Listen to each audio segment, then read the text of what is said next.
What's up, everyone? Pittsburgh Weeb Shortz back with another video. We are doing the yearly wrap up and review, 2023 wrap up, and looking forward into 2024.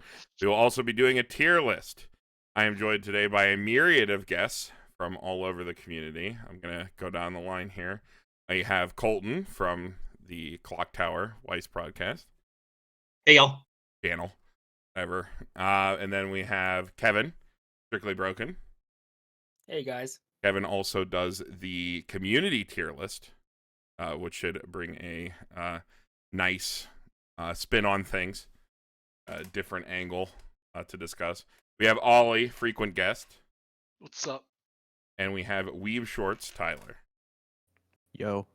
The stock swap, the maker of the stock swap video that I constantly reference. The legend. Everyone should watch that video. Everyone should watch that video. All right, so starting it off, I'm going to quickly go through list the sets that came out in 2023. So at the start of 2023, we had Kaguya. That was the first set of the year, followed by Power Up sets, DAL 2, and Bang Dream Anniversary. And then we had, of course, Sal 10th Anime Anniversary, bringing Alice into the meta. Quietly, Saikano Set 2, bringing Saikano to full unbanned power in English. And then Grisaya, both memory decks coming to the English meta. Neither made much of a splash. We'll get into that later. This is Quint's movie. Quint's is a continual presence in the English Weib Shortz scene, and it's definitely not going anywhere.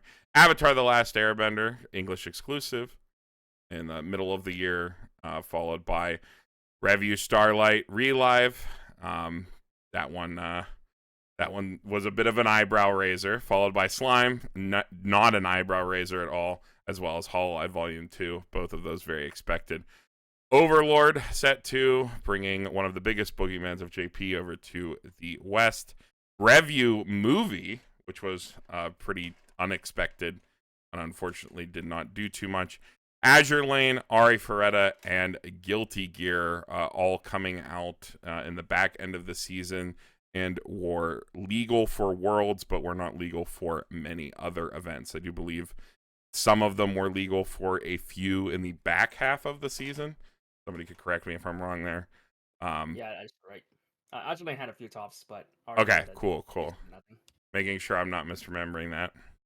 And then closing out the year with Guilty Gear, which was only playable at Worlds. Looking forward to things that are going to come out in 2024, at least what we know about. Spy Family and Chainsaw Man already out, recently released. Licorice Recoil coming out soon. Saikano Fine, which will be very interesting considering that English does not have the ban list, and we will have the movie set. Maybe we'll see a interesting English meta exclusive list that can play literally everything, since Saikano doesn't have a ban.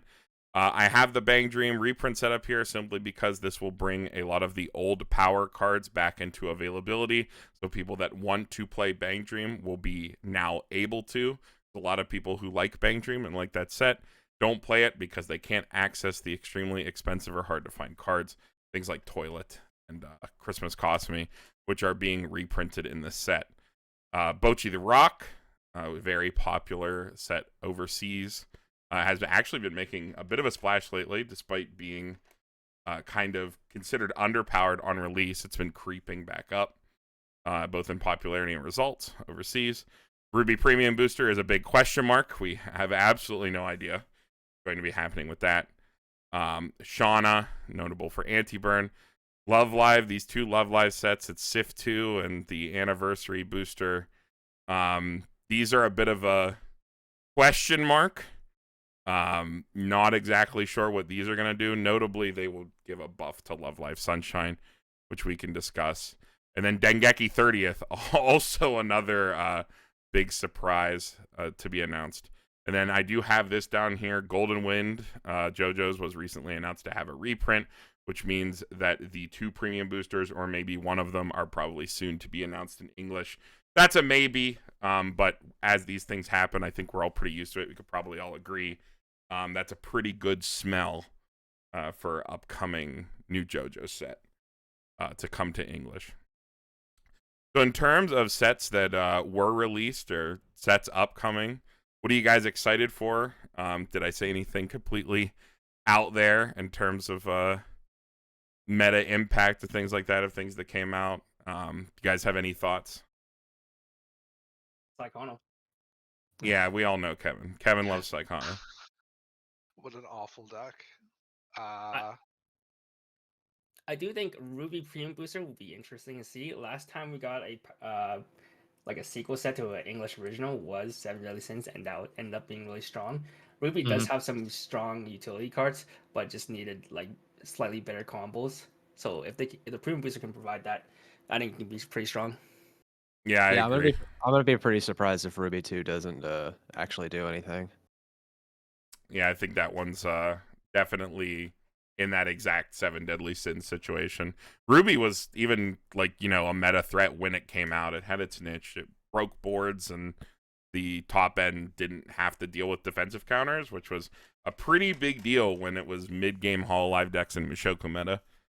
So, if it was good enough then with some new cards, bringing it up to spec, should be good enough in the future. Shauna, I think like this past couple reveals, like these last 4 here, are actually some of the wildest, like completely out there announcements we might have ever had. Dengeki 30th is like literally, how did they even get that? Love Live is everybody like, said it just wasn't possible because licensing is stupid. Yeah. But I guess they made it work. And then like who that speaks English as their first language even like knows what Shauna is. Yeah, Shauna's like a... That's some boomer stuff right there. Well, yeah. Not only is it boomer stuff, it's like boomer stuff for Weeb Shortz players specifically. Like, I feel like Shauna's like an old loved property among Weeb Shortz players who like had this set back in the day. Yeah, I don't know if there are going to be a ton of people who buy like boxes of Shauna as much as it's going to be people who buy cases of Shauna. Yeah, it's like the other thing is, I don't know. Have you guys ever opened a premium booster? Like yourselves? They are fucking miserable. They are 3-card packs. Like, it is 6 3-card packs in a box. And it's like a foil and 2 base rarity cards. And that's it. Glad I never have to do that. Yeah, they are absolutely depressing to open. I think it'll be better if you're opening just boosters. If you're not opening an entire case, it'll be a more enjoyable series. Because there are, foil in every pack. Yeah. That'd be nice for the And casuals, every card comes foil, which is nice. That is always fun. Love Live, I don't know. This is like, can you even build a Sif 2 only deck? Is that like possible? Yeah, I you can build a so, Sif 2 yeah. only deck, but it's not good. Okay. That was my understanding. So we're assuming this is like Love Live Sunshine support effectively for English, and like maybe Muse. Maybe. Yeah, I think there's something for OG Love Live. Whether or not it makes that deck that deck would need a lot to become viable again, but I think there is some support for it. Okay. If I remember correctly. The only problem is we never got the 6th anniversary set, so there's like the biggest portion of support for. Yeah, wasn't that where all like the really good like bar pants deck? Yeah, so you don't have that Maki deck. Yeah, the BB deck came from that booster. Whether it's good or not, I don't know, but I just know I don't want to look at Yo anymore. Yeah, well, thankfully that deck just we'll get to it. I guess being known for hating on that deck. But I'm curious to see if Bochi does anything in English. Like I said, it's been creeping up in Japan. Mainly because the power level has creeped down with the ban That list. is true. The power level. Well, it's also like an anti-meta deck, right? It's a heal spam deck. It's more like a good stuff deck. Yeah, they are able to like free play and early play multiple times to heal, or at least have the ability to do so. All right, well, I think we can just jump into the meat and potatoes of the video, as is all the time, kind of rushing through that beginning, because I know this one's probably going to be an involved one. This is the previous 2023 plus tier list. I don't know how well we did I think we might have missed a bit from last year coming to this year. Alice was definitely number one. I think SDS at the time. I think this was pre-restriction for SDS that we made this list. That would make sense. And then, of course... Well, even then, SDS ended the season really strong. It just ended it more on the Hendrickson than it did the Escanor. Yeah. Slime. This would be upcoming Muron. That should have probably been up. HoloLive probably should have also been up. I think those were all the big decks at the time. AOT probably too high. TRV ended up not showing up too much. Those were definitely like the hype back then. KMD definitely had to go up. That deck put up a bunch of results last year. But in terms of the rest, probably fine. Becomes a little bit difficult to tell. Hopefully we get a little bit more accurate in this upcoming year. So without further ado, I am going to jump us to the tier maker. And I don't know. How do you guys want to approach this? How do you guys want to get started? I have pre-filled everything from the last tier list in its positions that did not get any additional support. If a set got additional support, I moved it down, or will be getting additional support. I moved it back down so that we can discuss it and replace it. The other thing I did is that I took the previous tiers and I shifted them down, shifting the previous F tier to outdated, because I think we can all agree, talked about it before we started recording, there's been pretty marked power creep. So I think moving everything down to allow for at least 3 blank tiers here to describe the power of sets as a whole. And yes, we will be doing sets as a whole. These are not specific decks, so things might look a little different from an overall tier list.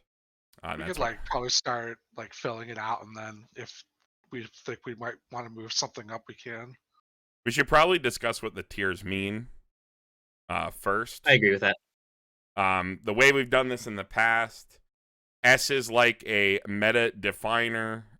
When you are building a deck of any other set, you must consider or acknowledge the decks that are in this tier because they are so popular or so pervasive in the meta. A is, has all the tools to compete, would not be a surprise to see this at top tables or in top 8 or even winning events.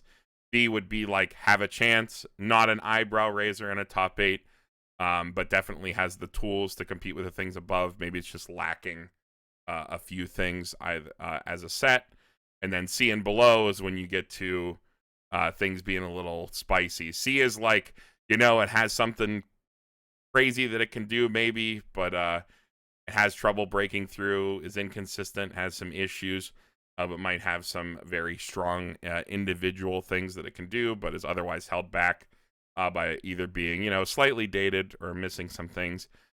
D is pushing actually dated, maybe used to be strong, but can no longer keep up. F is this is your locals for fun deck only, and outdated is hasn't received support in years, is far behind the curve, is missing the effects that are present in pretty much everything above it. Anybody have any issues with that? Sounds good. Yeah. Sounds good. Okay. All right. So like I said, where would we like to start? Ollie said we should just start throwing stuff on there one by one and just kind of get after it. Yeah, just start with Quince and move down the line, or is there a better way to do it? I don't. Well, okay. Let's go through. I want to talk about the power-up sets first. Let's get these out of the way. Sure. So sets that receive power-up sets, which would be Haruhi, Long Horizon, and Kill la Kill. Where do you all think these should go?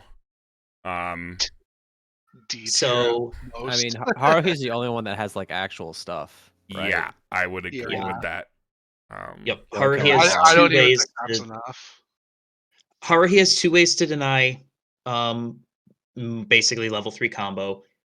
It's a meme. It's not you're not going to do super well with this unless you get lucky. I actually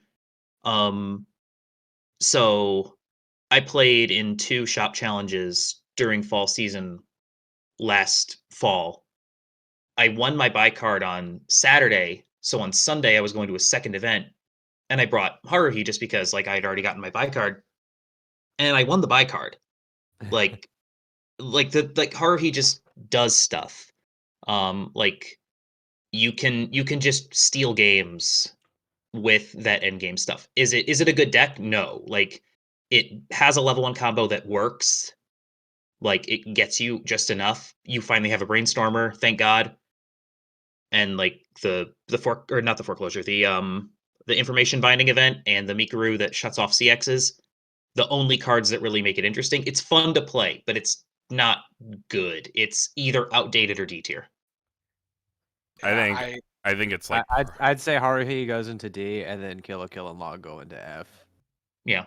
okay. like- Log Horizon is basically worse Haruhi. Like it kind of has something because it does have the Neg Soul and the anti-auto when you get the Shiros down, which is really fun, but it just isn't consistent enough, and its plussing is terrible. Do we really think Haruhi is like better than like Mob and ReZero and P5? I think it's probably about the same, right? I think honestly they're all like probably F tier decks. Like That's reasonable to me. Haruhi can randomly steal think- a game, sure, but it also Mhm. like just Maybe it's- insta loses to all the good decks. Maybe it's Something like like that, this. yeah. I feel like all of these are about the same.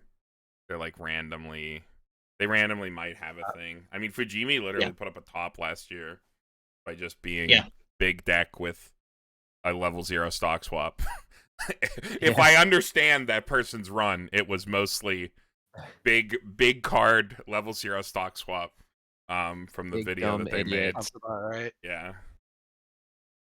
All right. Well, okay. And no issues with this. Yeah. Okay, cool. It's fine. All right. Yeah, let's just get those out of the way because I think that's the one of the outlier things to just move on with. Okay, so yeah, Quince. Where do we want to put Quince upcoming? Not S. Just Yeah, I don't Really? think it's S. Not S. I don't think it's S either. really. It's probably Oh, like okay. low A tier right now, right? Okay, Tyler, It- what's it your can- it- reasoning for S? My reasoning for S is like every single deck in that set is good and does something like unfair. And But- like S to me means it does something unfair. My reasoning is it went 06 at Worlds on streams. We love results based analysis. Yeah. Understandable. No, but just like Iski is like still one of the best like just kills you finishers. The secret, Yeah, the secret but I best don't deck is think- Ichika. Are they even playing that? Oh, Eatski. I don't think it's like a meta threat. Because if you're thinking about just kill you decks, more people are going to look towards Gura and Avatar as the meta for finding just kill you decks. It's Yeah. like slightly below those two, which I would say will put it as at least top of A. 8 Standby Whereas Nina is the always others don't there, really. but I also don't think it's like... I don't think 8 Standby Nino is a real deck as long as Overlord exists. Yeah, I think I think power creep has passed 8 Standby Nino by in a way because it's still a solid deck. You whip it out, you play it. It's not like people stop you from doing what you do. It's just that, doing Mine sure does. I mean, I guess Ainz, yeah, sure. Ainz stops everyone from doing anything, but it's like doing a single burn 3 at 2 and then like 2 burn 3s at 3 back to back is like not completely up to snuff on top of winning board, especially when something like Ainz says, I don't know, the secret best Quince deck is Ichika, and it's actually always been Ichika. That deck's nuts. I was doing a lot of like fairly insane tinfoil hat power charting with Ichika, where Ichika can actually at least challenge or cleanly beat almost every deck in the meta that's not Overlord in terms of power at every level without warping its deck too hard. And that It is so large. the only issue is that it's an early play spam deck in a meta where Overlord exists and everyone is playing anti-change counter to at least 4 side attacks. You do have a lot of bounce in that list, though. But yeah, I don't know. I think if we see Quinn's success in this upcoming meta, it's actually going to be Ichika. The diehard Ichika stands are out there and will continue playing and repping that deck, as they did last season, actually. So. My only problem is the bounces don't really matter that much in the meta. Most of the decks are not 8 standby or doesn't care about getting bounced. Well, they help you the play only against matters it would be like anti-change. would be like ASCII Gura. But I guess if you're playing around anti-change, but then one of the biggest problem is Slime is probably gonna be one of our S tiers which Slime does play anti-cheat counter and has hexproof. Fucking Slime, dude. Slime. All right, I'm down to do this, and let's just get this out of the way. Let's just put that up there, because Kevin's right. That seems reasonable to me. Get this fucker just put down. We'll order things later, but like, I think we can all agree It's Slime. the most unfair fair deck, and I hate that. Yeah, that's the right way to put it too. I remember like Andy and I did a video after I got back from Toronto where after looking at it, like I said it, he said it, it's just like the list looks really fair on paper, but like when you sit down and like play against it, I see why everyone like rolls their eyes and groans. I was definitely the person who piloted it, not the person who played into it for that whole front half of the season. Because I didn't get to play in the back half of the season at all this year. It's just so good at playing Weiss. I don't think there's I anything don't fair know how about else to describe it. Shuna. What'd you say, Ollie? Yeah, Sorry. I said I don't think there's anything fair about Shuna. I don't know what you guys are talking about. This deck's fucking bullshit.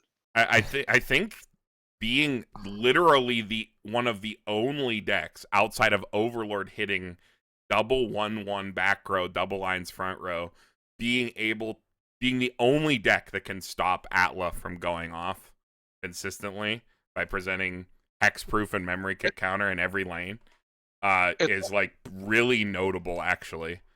It's combined with its also, popularity. correct me if I'm wrong, it's the only relevant deck that's playing that has a level 0 stock swap. Am I wrong about that? Yes, I'm pretty sure that's I believe right. So level 0 stock swap is completely gross. I cannot believe that level 0 stock swap dodged the pick list, like the first pick list.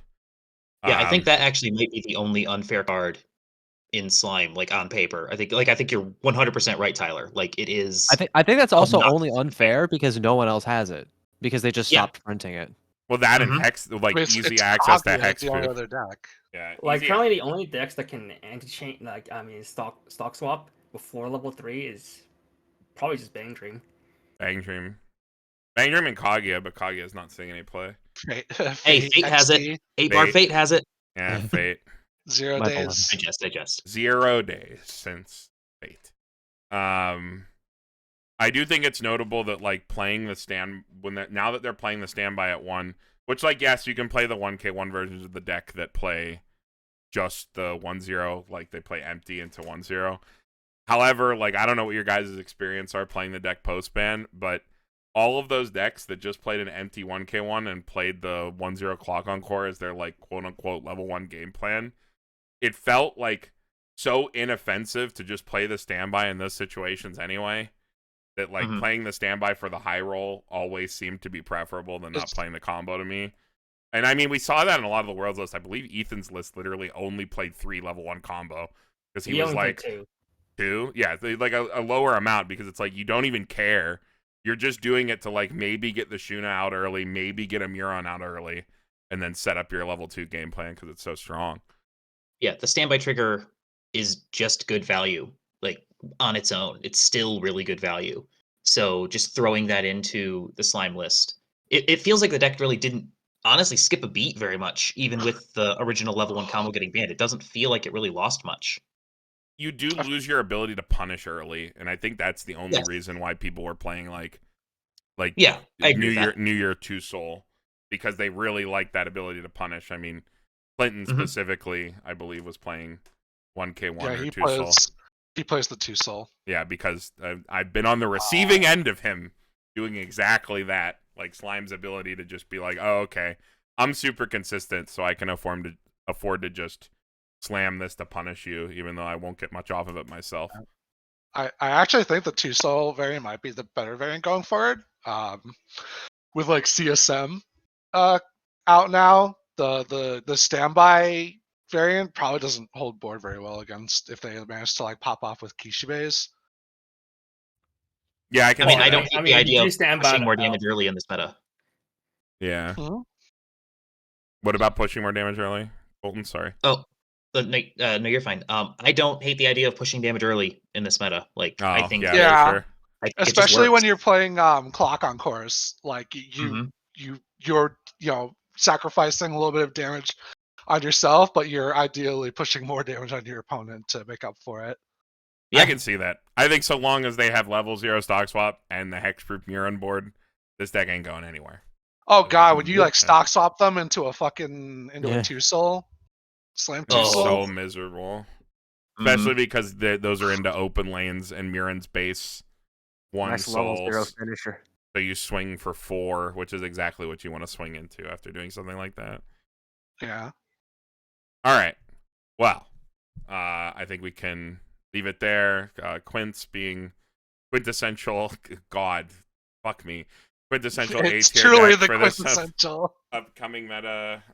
That is both like 8 Standby Nino, Itsuki, and Ichika. I think we can say those are the Quince decks, and then Slime being our first deck thrown into S tier, defining the meta. All right, so AOT. Mikasa is here just because she is like probably It just the doesn't thing do you'll see. anything anymore. Yeah, it just doesn't do anything anymore. Yeah. Do- That's why Do B we tier throw it probably. in B or I think it's A? probably C tier. I'd say C. I yeah. agree. I think It's probably C. worse than Mushoku. As an AOT apologist, I still say C. I can't. Damn. Yeah. Well, again, the The strongest best deck thing is like that- Reiner, and Reiner is so much worse than all of the other just kill you decks. So especially because it's super susceptible to defensive counters. Yeah. And on top of that, like, door and door choice just don't do anything. Yeah, door choice is just who cares about? Why would you play door choice when you could just play slime?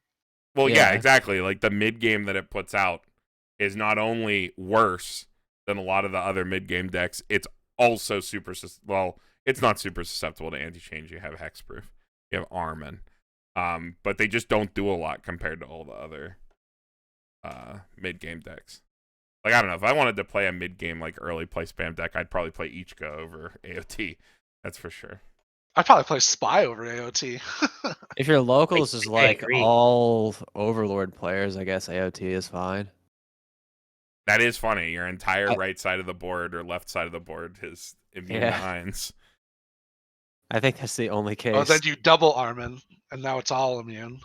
Or you can just play Slime.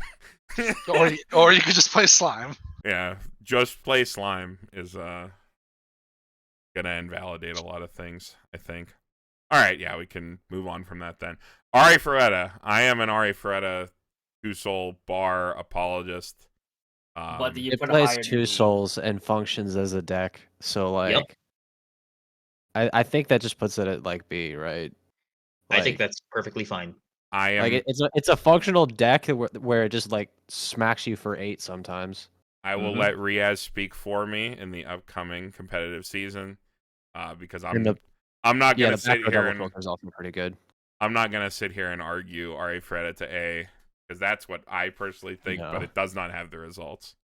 I don't know. I think the deck's a lot more consistent than people give it credit for. People look at the 2-soul and say, "Well, what happens if your opponent eats it?" And I was like, "Well, did you realize that the finisher costs nothing? Like effectively, like Yeah. like they see the 3 on the restander and they're like, it costs so Oh, it's so much." expensive. I'll be And fine. I was like, no, it is not. No, They can just no, do it. it's- Yeah, it gets It's not a really, good really finisher, good but value it's- for what it is. It's not Sorry, a good Tyler, go ahead. finisher, but yeah, it's like free. So Yeah, it's exactly what that kind of deck needs when your opponent actually Mhm. does just eat it all. You need something cheap enough that you can do on fumes. Well, it kind of does. It kind of does almost the opposite of what we sometimes see Gura do, which like Ari Ferreira, if it pushes the opponent into 3-0 while it's still at early 2 and it just doesn't die, your finisher can close from 3-0. Whereas Gura can kill you from the middle of 2 or whatever. It'll maybe eat the damage early and get to 3 first, and then just slam Gura and win the game. Ari Ferreira just pushes you to 3, and then it says, "Okay, kill me. You need to do 13 damage this turn. Can you do it?" And also, by the way, the game has gone 1 turn less than you wanted it to go. And Like, if Ari it goes Ferretta probably has like 14 stock. Yeah, Most of it's the probably value is green. insane. The value is so good on that level 1 combo. Like, I am definitely a 2-soul Ari Ferreira apologist as well. I think the deck's really interesting. Notably, again, Slime level 0 stock swap. It's like Even then, Yes, it's a lot like- of the OTK decks just play stock swap like Avatar. Yeah. HoloLive. that is the big thing holding it back, is that you have to big stock it playing Ari Ferretta, and you have to just sit there and be like, you better not have it, as you wag your finger in this in this game where people can rip a card from any zone for no cost. Effectively. Speaking of ripping cards from any zone for no cost, let's move on to Atla. I said this on Twitter, but I would like to formally apologize to the Weeb Shortz community for my absolutely dog shit takes on this set. How dare you? I literally sent like a message to Tyler after playing it for like 2 weeks, being like, he wrote me a formal apology. yeah, I was for like, devaluing this I deck. am the wrongest man. I have never been more wrong. I was the most wrong man about Atla. No, like, okay, so if something happens in the middle of the season where there's a ban list and they restrict slime, I'm pretty sure Avatar is just the best deck. It might be. Right. It might I actually be the see it. best deck. For This people- deck is yeah. absolutely insane, and there's still an alarmingly large amount of people that don't know that. Well, I think a lot of it. Okay, well, let's come at it from the other angle, because I also thought this deck sucked. In the first half of the season, or not even half, the first 2 events of the season for singles this year, I only played Toronto and Chicago. I also exclusively had only played Slime, which is notably a deck that is just as dumb on the other end, because it's defensive, just as dumb on the other end for the most part, or defensively slanted, rather. Yeah.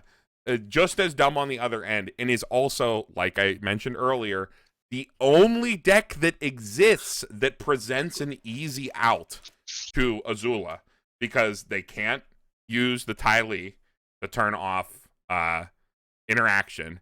They can't really use the bouncer. If like they can use bounce one Shuna, but like from that point, I think the Murans are still like big enough to stop like one of them. It's a lot of resources. It's harder for them to do that. So it's really hard for Atla to actually like get the one reverse it needs to do like 9 instances of damage. It literally only needs like one reverse to do 9 instances of damage.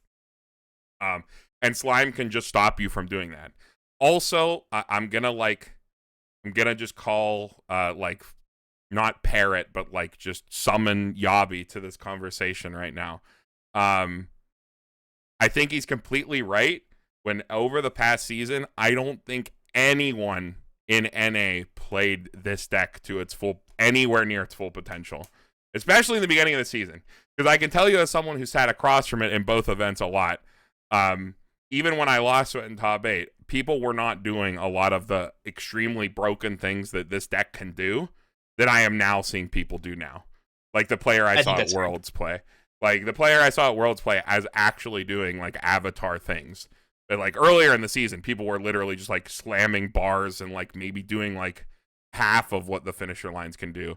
But like, I don't know. When I play this deck, and I've been looping it for quite a while, I don't know how you feel, Tyler, but like I feel like I'm a brainlet when I play this deck. I feel like there's so many lines. I've been playing it since release. I think I've got the hang of it now, but like at the same time, I still find new lines every few games. So because you can do things no other deck can do. You can like be like, oh, I have a bar down. If I trigger this standby, I can literally summon an extra level 1 combo from my deck standing, which then gives me another plus.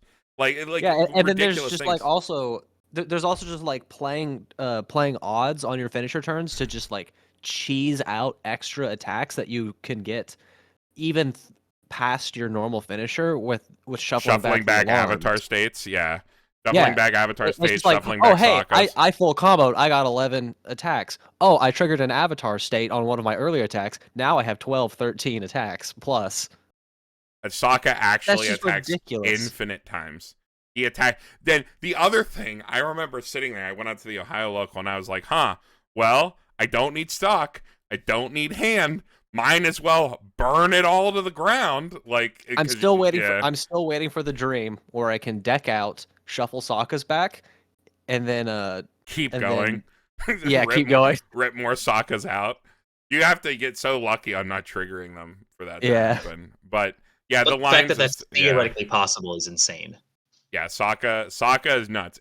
He's no IMA, but let me tell you, pretty damn close, effectively. With the tools that Atla has, I don't know, dude, just playing down... You have access to every single zone basically whenever you want. Why?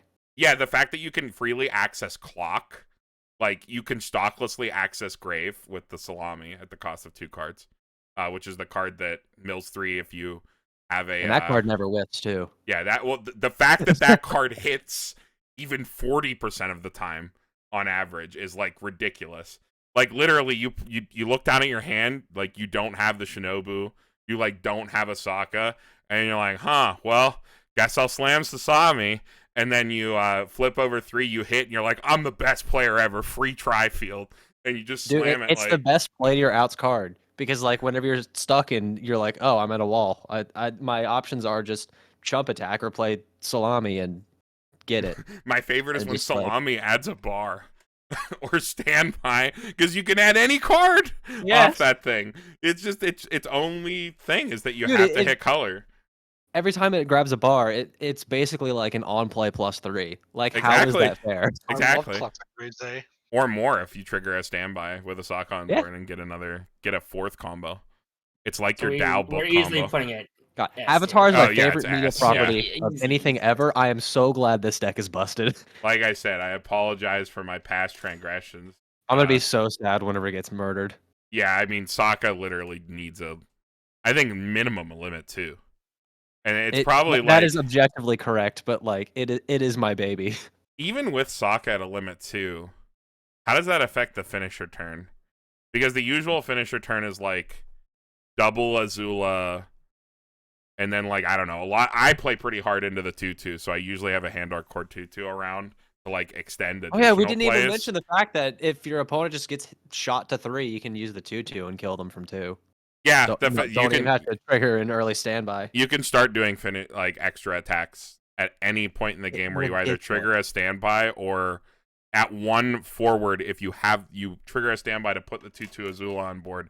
The 2/2 Azula can sack Sokka mid combat to get extra attacks at any point in the game, which is usually how you get the extra like bar combos from deck, at least in my experience, because you extend resources to do that, and then you get a free combo from deck since that card is cost 0, and then refund yourself.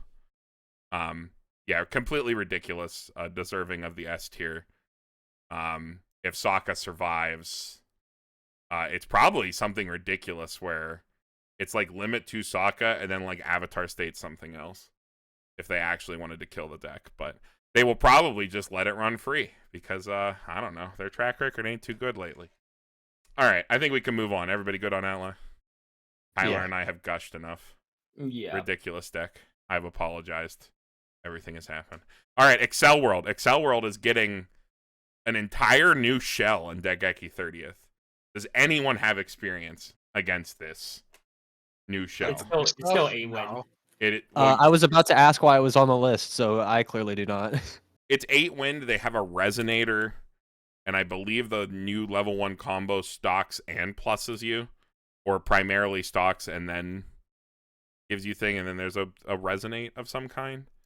I don't know. Okay, but to be honest, if you put it higher than D, it's pretty troll. I don't think this deck is doing anything. Okay. Regardless of the Do new we want to support. just be safe and put it top of F? It's probably better than some of these.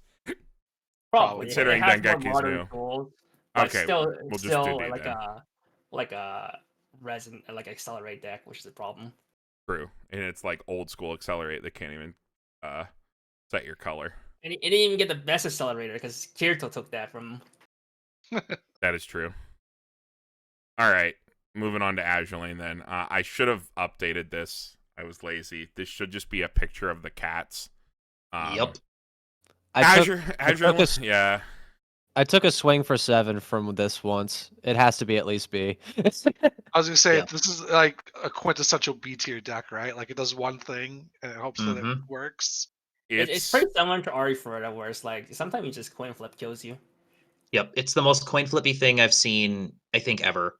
Like sometimes you just eat 12 and die. Sometimes you cancel all 3 and you win. Like the game is the outcome of the game is determined on turns 1 and 2, and for that reason, I hate it. Not because it's broken, because honestly, it's perfectly fair in terms of like the numbers, but it just No- turns every game into a coin flip, and I hate it. I hate Yeah, it. no for one that Do ever reason. you likes eat the playing against a 7? deck like Yes or this. no? Yep, that's the No, only I- question that matters. I never eat the 7. I always eat the 7. Nah, I'd cancel. Nah, I'd win.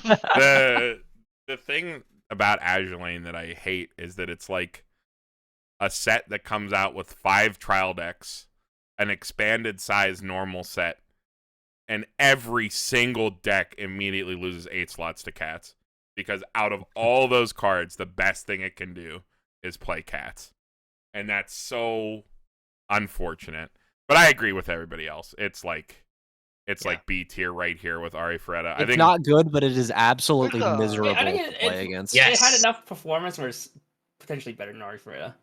I was gonna say I personally think Ari Ferreira is much better than Azure Lane because Ari Ferreira doesn't have to actually play for a coin flip. Because I think it has a better finishing package with a lot more reach. I think Ari Ferreira is better than Azure Lane, but I would also rather sit across from Ari Ferreira than Azure Lane. 100%. Yeah. Well, because again, Azure Lane is literally they're just flipping coins. They don't care. Ari Ferreira, Yeah. I feel like my decisions matter when I play against Ari Ferreira. When I play against Azure Lane, nothing you do matters, which is literally like I would want Cats banned not because it's broken or too good, but Just- because I just hate 'cause what you it don't does like to the it. game. Well, Like it's- it just turns the game into a coin flip, and It like is I didn't actively come an here to play unfun deck to play coins. I didn't come here to against. flip It coins. I is- came here to play cards. it is a lot of like not playing Weib Shortz. It's a lot of just slamming cards to the board, turning them sideways, and like the deck has its defenders. People will say like every deck in Weib Shortz is more skillful than anyone gives it credit for. Is the best way to look in this game. The look at anything in this game is people say a deck's helmet, and like it's never actually true.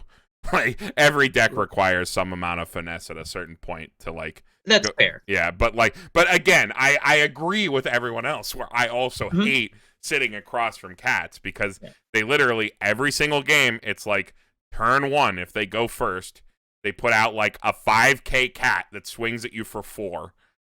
And like if you eat it, you're like, here we go again. Like, it's going to be one of those. And God forbid they go second and they just puke their entire hand. They go to like a 2-card hand to swing at you like 4-4-3.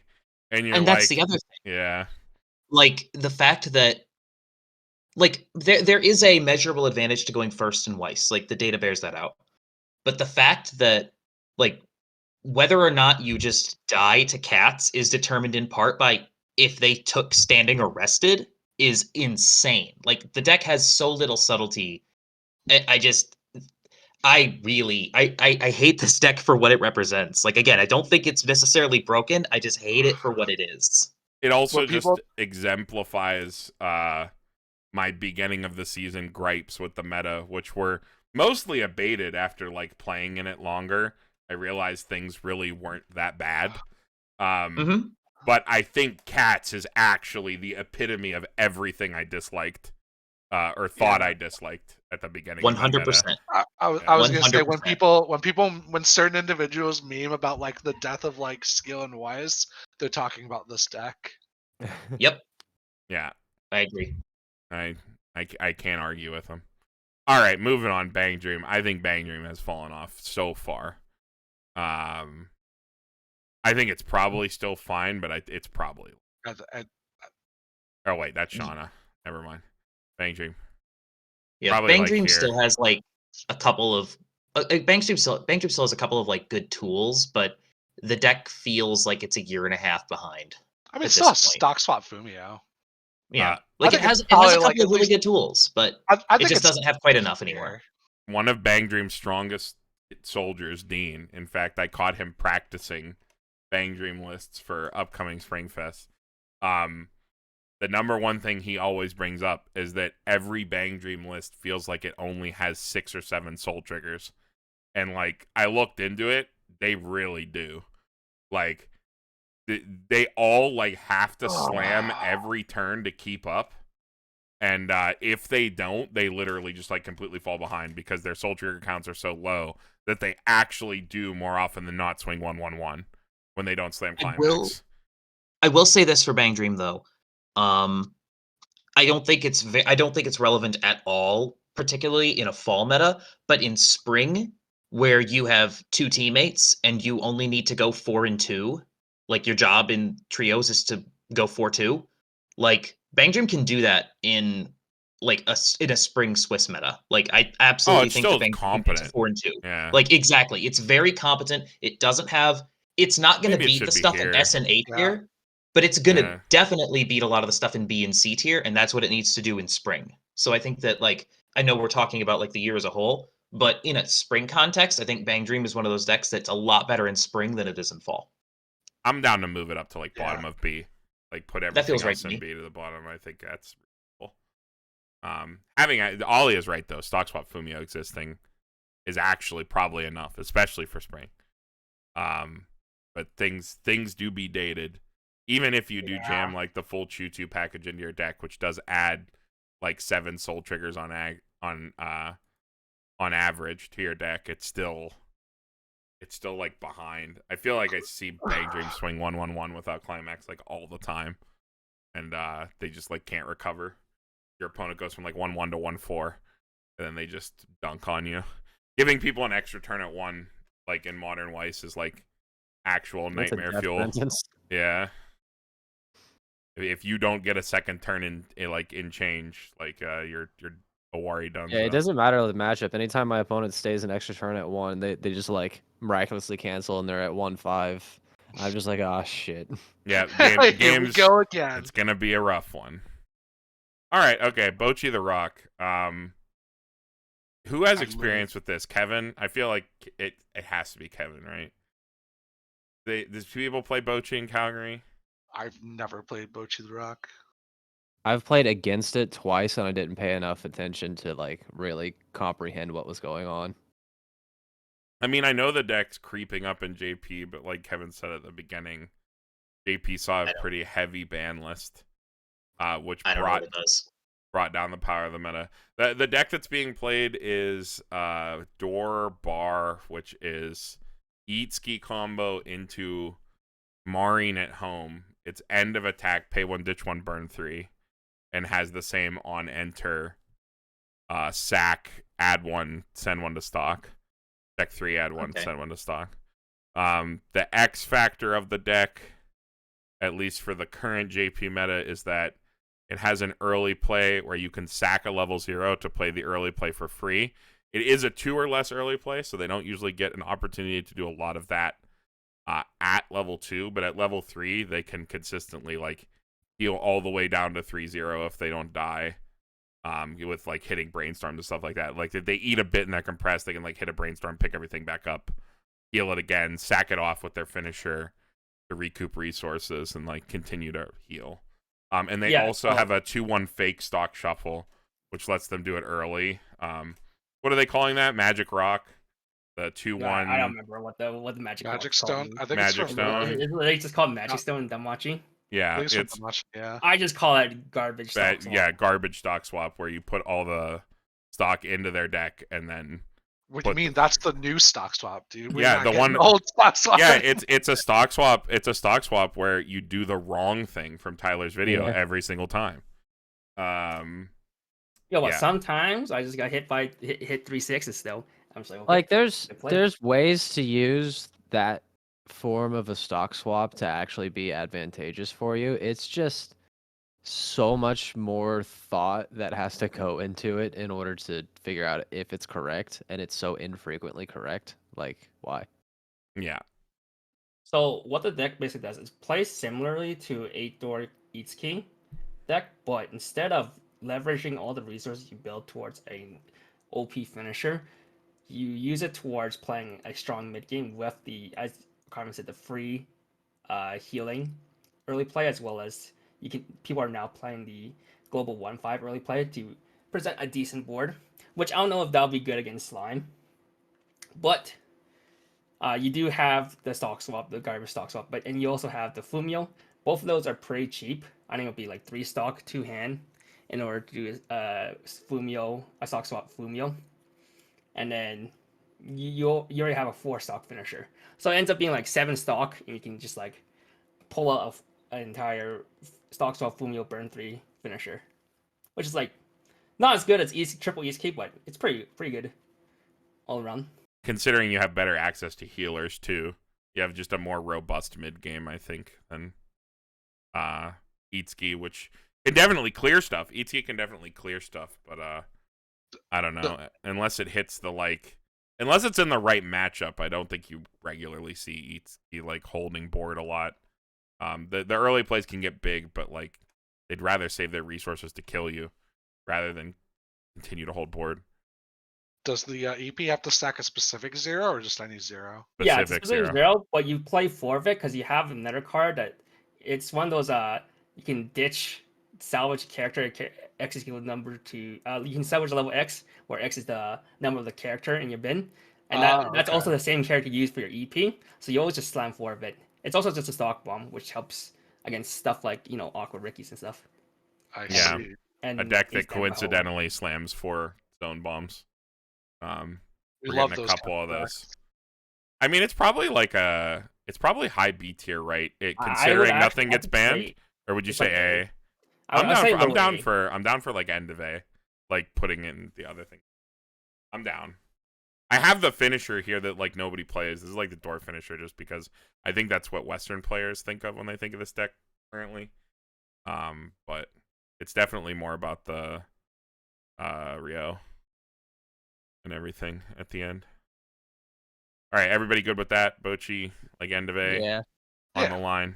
fair enough. I think if nothing gets banned, that's probably about where it is. I do think, correct me if I'm wrong, Kevin, the like key to mid game early play board doesn't like crack over slime, right? Or anything. Like, they're like 11k 11.5. CXs. Okay. All right. 11k 11.5 for CXs. Okay. All right. That tracks then. All right, Chainsaw Man. Chainsaw Man, the new boogeyman. I got some. I mean, yeah, it's straight to S. Where is it going? We'll put it in the center for now. Probably. It's probably number 1, but like, I got some thoughts about Chainsaw Man, but I want to hear everybody else's thoughts first. Because I played this deck a lot in Japanese. I played it a lot into English stuff. Because like I had it at locals where people are playing primarily English. Took it to JP Nats.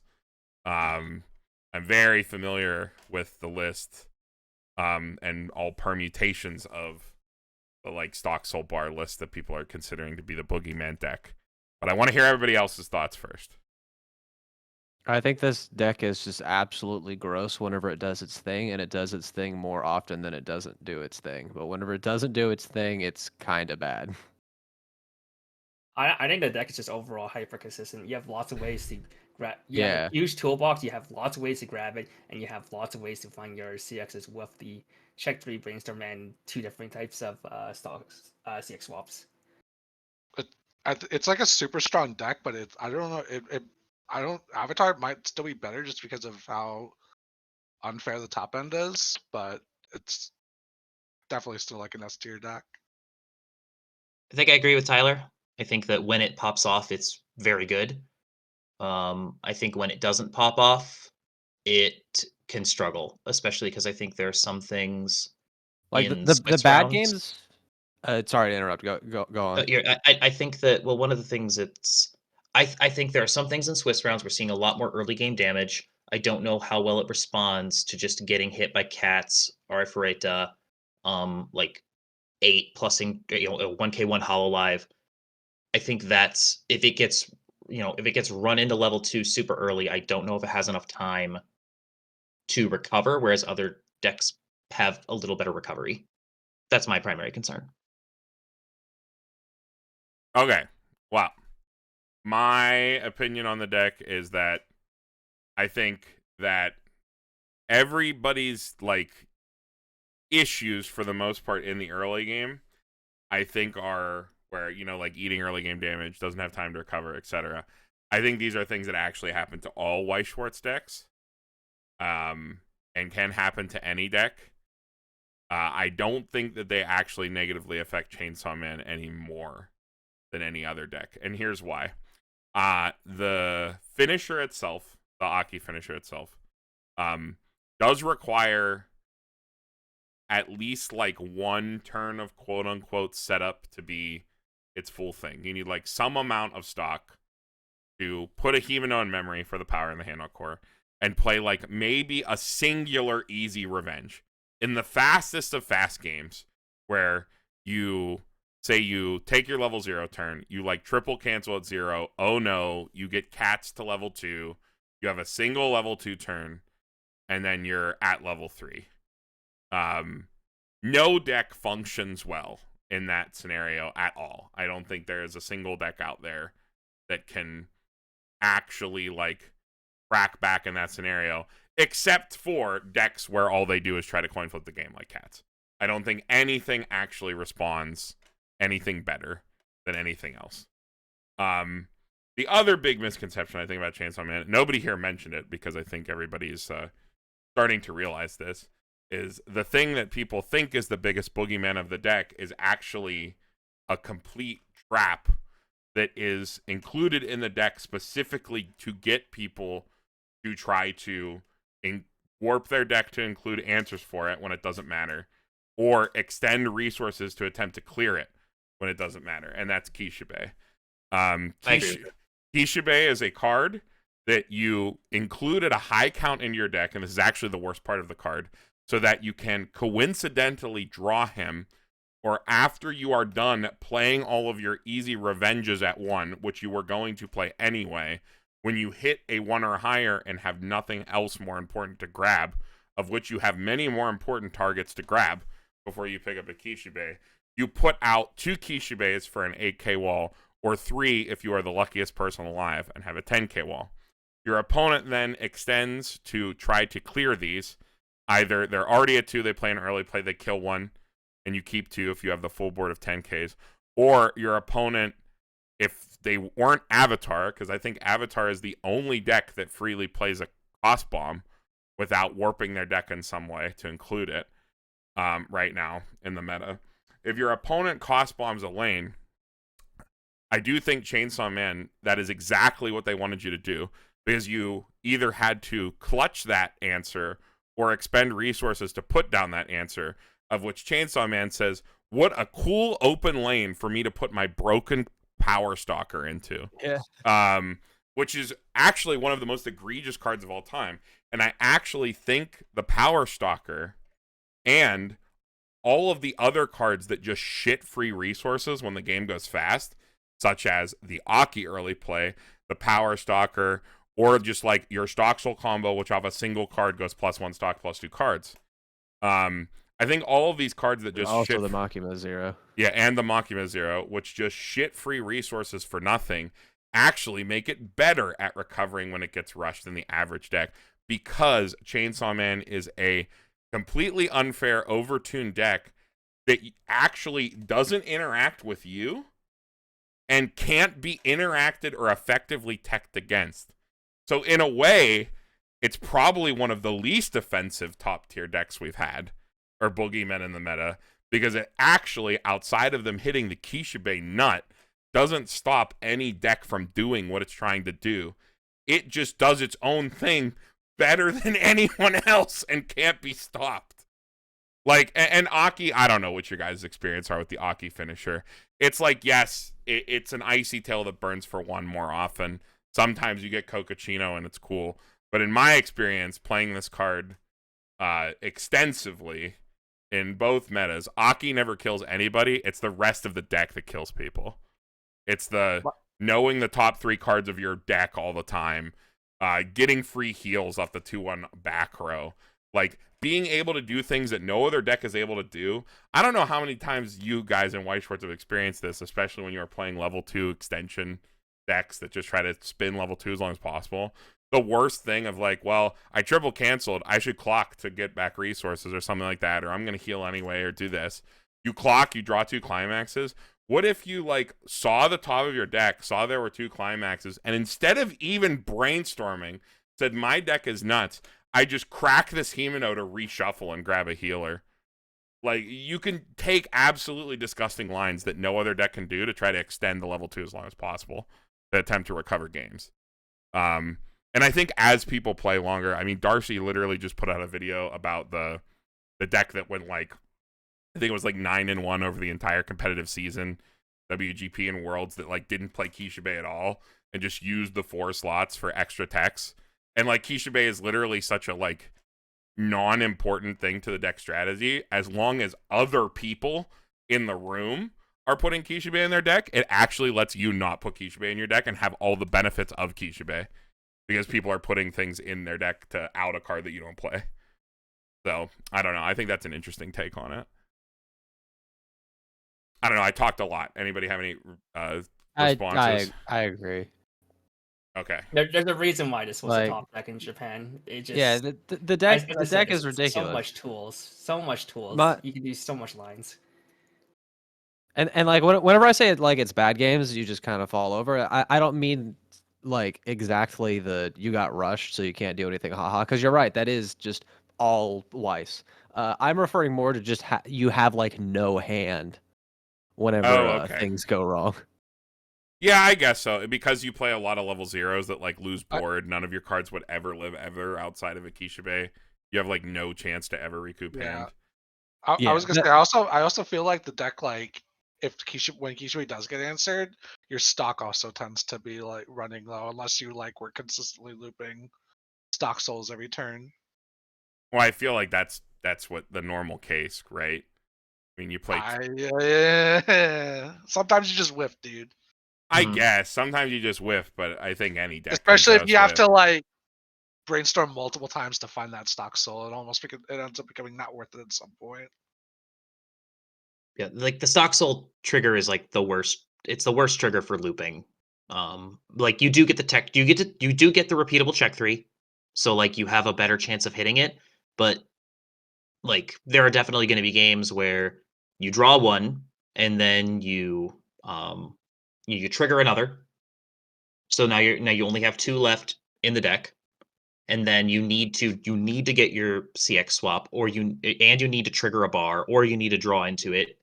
You know, like there are going to be games where you whiff it, and the games where you whiff it, it feels like you don't get to do a whole lot. Well, okay. But yeah. having the Kishibe makes up for that. Sure. I guess, yeah. I mean, that's the argument for including Kishibe, not including Kishibe, etc. It gives you like a thing to do when you're. The deck is absolutely good enough to beat anything. Like it does not. I don't think the deck has a bad matchup. I think that the challenge with Chainsaw Man is not that it has any particularly bad matchups. Other than like I do think that it's going to struggle a little bit more when it gets pushed really hard early, because it does want to just camp out at level 2 forever. So like if it doesn't have the resources to get its healers down, if its compression isn't as good in second deck, so it just keeps eating damage because it does want to be compressed, then it can run into issues. But like primarily, I think we're looking at a deck that is going to work 75, 80, 85% of the time. It's going to work a lot more than it doesn't. But when it doesn't, that's where it's going to have trouble, I think, closing out tournaments. It's going to top 8 a lot. I don't know how often it's going to win, because if it goes bad in a top 8 matchup against another thing that's really, really good, that other thing can take advantage of it. So that's where I'm at. Like it is extremely consistent, but like that level 3 finisher is just, it feels like Trouble Girl. Like it's 2024 and your finisher is Trouble Girl, and like it's just vulnerable enough. It's just vulnerable enough where I think it's a half step below Slime and Avatar. Like it's still really good. It's like right on the SA line for me. But I think if it does whiff hard, it struggles to come back. It struggles to get itself sorted out if it like pays 3 stock and doesn't find its stock soul. I think there's a lot of lines you can take to mitigate the stock soul like not coming into your hand. I want to like I'll bring up Darcy's video again. A big part of the deck is actually using the deck stock swap to repeatedly put bars back into your deck to exchange for stock souls. Because you generate stock for free all the time in this deck by either playing stock soul, using power stalker very aggressively, which is exactly what you should be doing when you're playing the deck, using the power stalker as often as possible, Having 2 climax swaps for like both zones also helps with this. The fact that your climax swaps are also level 0s. You are playing 3 to 4 Rico in pretty much every Chainsaw Man deck at this point. You have very good access, like 3 to 4 Ricky as well. Need to punch yourself to get this card to go off, which is probably a worthwhile line to do.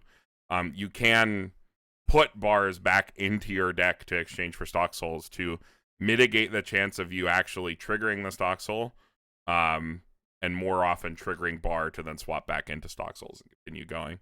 I do think that like as people play the list more and start to become more proficient with it, I think you'll see a lot of those quote-unquote bad games go away, because I have to just hopefully disagree. I think that a deck with these sustain tools, where the sustain tools are so easy to use, and some of them overspec and broken, those actually, like, I've said this a lot concerning Chainsaw Man, but they actually just defibrillate you out of bad games.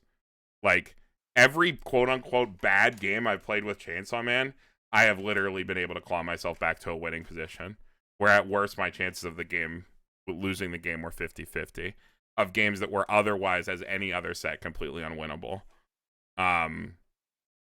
Just because you have cards that are so broken, like the Power Stalker, or the like Aki early play, or like the 2-1 where like you have a deck of all these bars and you can literally just like, oh, my deck of 3 climaxes and 6 cards where 2 of them happen to be bars. Well, it would be really cool if I immediately ditched them to heal 2 to put myself back to like 2-0 or something like that. Like after a certain point, and I think we saw this with Slime.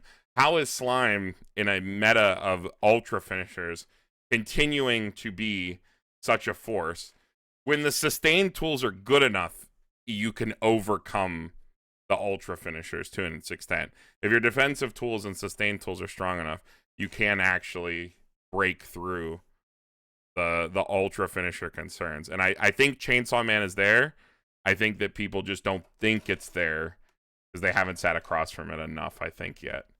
I will because say it's Chainsaw different than like Alice or Neuron in terms of a defensive deck. Yeah.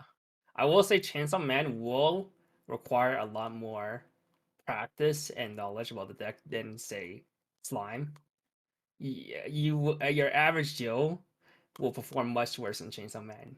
I agree. To And I think someone that's, who's played this for months. and hot take, I think that's going to make for a good season, actually. I think the fact that Chainsaw Man requires a lot more finesse as a pilot than anyone is giving it credit for in the West right now, is going to be a major factor in like the quality of our upcoming competitive season. Because Slime and Alice, by comparison, Alice might have had like some difficult lines to like understand in the beginning, but once you got them down, you had a flowchart to follow, and then a lot of the skill expression came in playing the mirror and playing for board in the mid game. Alice, or Murin rather, literally just hands you everything on a silver platter all the time. Not that the deck doesn't take a lot of thought, but you know, the Murin is a hyper selective card that hexproof wins board and can't be touched by most defense in the game. So you get a little bit of a coast when it comes to those decks. And I think that might be part of my hesitancy on it, is because I look around and I see these decks like Slime and HoloLive that just kind of play themselves to more. Like, again, I don't want to say that like that is true, yeah. But like they just kind of, it's very clear what they're doing and they just kind of do it. Whereas, like you said, Chainsaw Man is definitely skill intensive. Like I definitely agree that a high skill player on Chainsaw Man putting in the work, tuning the list, is going to be extremely dangerous. I absolutely agree with that. Like if someone sinks 200 hours into this deck, they're absolutely gonna bully some people. I do agree. What'd you say, Tyler? Sorry. It's Skilled Roy anyway. Skilled Roy. Oh, okay, the Skilled Roy meme. Gotcha. A meme very near and dear to my heart. Okay, I think we're all about on the same page at this point. Are we okay with putting it? That was a lot of talking for us all to agree that it goes in S. Yeah, are we okay with Fair. putting it at the top, or I'll just put it in the center. We can once we get everything up there, we can come back to ordering. I don't think ordering will be very I difficult. don't think this there's year. that much of it between the 3 S tier decks, to be honest with you. Yeah, I don't think there's going to be much difference between anything that we put in S. I think they're all very different, very powerful lists, and they all have a And you're gonna niche. have to consider all three of them going Yeah. into the Spring Fest. Agree. For whatever deck you're playing. Okay, we can move on now. Data Live. D. D. It's just Yeah, great to- I I was gonna say Yeah. C, but D is also fair. okay. yeah. It did have result. It was okay. It was just Simu with a very specific counter pick list, but it's enough. It can go to C. I lost that think list. It was fun. I think that there are a handful of decks like Dal and Adventure Time that, in the hands of their best players, are actually reasonably dangerous, but in the hands of a random person in Swiss, not so much. Yeah, look at the NA rep and NA Avatar Adventure Time rep. I mean, Oh yeah. my man got to top 8 at Worlds. Yeah, and like that can't be ignored, right? Like if a really good Adventure Time player can carry that deck, which I'm not gonna lie, I thought was basically dead in the water coming into the season, all the way to top 8 at Worlds, like yeah, it means that the ceiling for the deck is really high, even if it is being piloted by someone who really knows the deck. Like that's still worth something. Finn and Jake actually is the original Yeet You from 2 finisher. Like It's a really good so finisher. gross. It's a really good finisher. Numbers on Finn and Jake are gross. We'll come back to ordering in general at the end. Like I said, like for C and above, because I think it's gonna be very easy this year. Gonna keep going with putting things up here. Don Machi. Probably It's C as whole. well. It goes into D or F if you ask me. Really? I think its whole gimmick is it's obscenely large, but like that doesn't do anything right now. Yo, so but it clears triple Keisha Bay. I mean, I'll do Okay, that. look, if Fate is in C still, we'll put Don Machi in C, and then we'll move it down later. On That seems order, reasonable. I guess.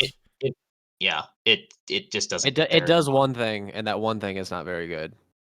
Yeah, Agree. kind It has of. pretty good deck control, I will say. Like it does yeah. mill quite a bit. Like it does do That that is pretty its well, thing. but like Deck it's control. not enough. It's just not enough. Not enough these days, that's for sure. And there was Mhm. definitely a point not even that long ago where it was enough to beat board Mhm. and have deck control, but I don't Oh even sure, know. it was relevant like a year ago. Yeah. All right, Guilty Gear Strive. Man, It is definitely weaker compared I to think it- Seven Deadly and Man. Avatar. I think it's B tier, probably. yeah. Maybe if someone cooks it up in the future, like they did with Avatar and Seven Deadly. But I for feel like there now- might Okay, be what- something there, and it just hasn't been found yet. But like for the time being, I'd say B is pretty I fair. think I wouldn't be embarrassed to right have it on my When, screen. when your games go really well, it's pretty disgusting. Cause Yeah, put- when you push a lot of cancel- damage at 2. I assume you're talking about standby RAM, right? Yeah. Yeah, when you cancel and you have the standby every turn from level 1 onwards, and you like hit every breakpoint you have to, and you start ramming people at 2, you do feel like a god. Ollie is right. Like that is where the deck is unbelievable. The issue is literally everything I just said. That is a very tall order to do, especially in a meta where people play like stunners for Gura, like the on death stun profile. Like people playing that, like Ram's dead in the water, anti-change counter, anti-changing Ram from back row because you can't use the hexproof on the turn you stand by the card in, is also like you're just dead in the water. There's got to be something else. I heard rumors of like a Hendrickson like bar cook coming out of Europe like pre Worlds, but I don't think it put up results. Maybe we'll see something.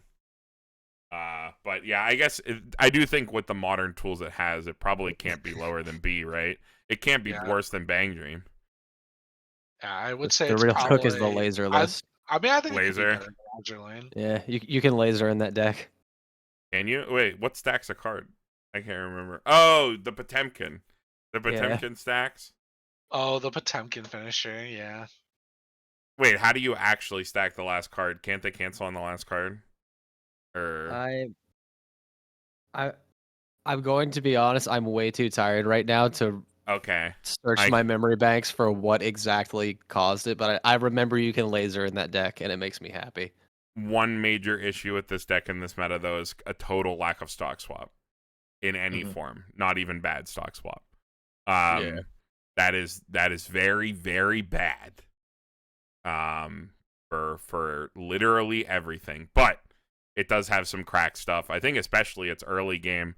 The level zeros, for not holding board very well, they do scale into the late game like pretty absurdly. Like they don't answer the level 0 board very well at all, but I think cards like the Jacko Drop Search and like the Brainstorm are like actually nuts in terms of like cards that scale.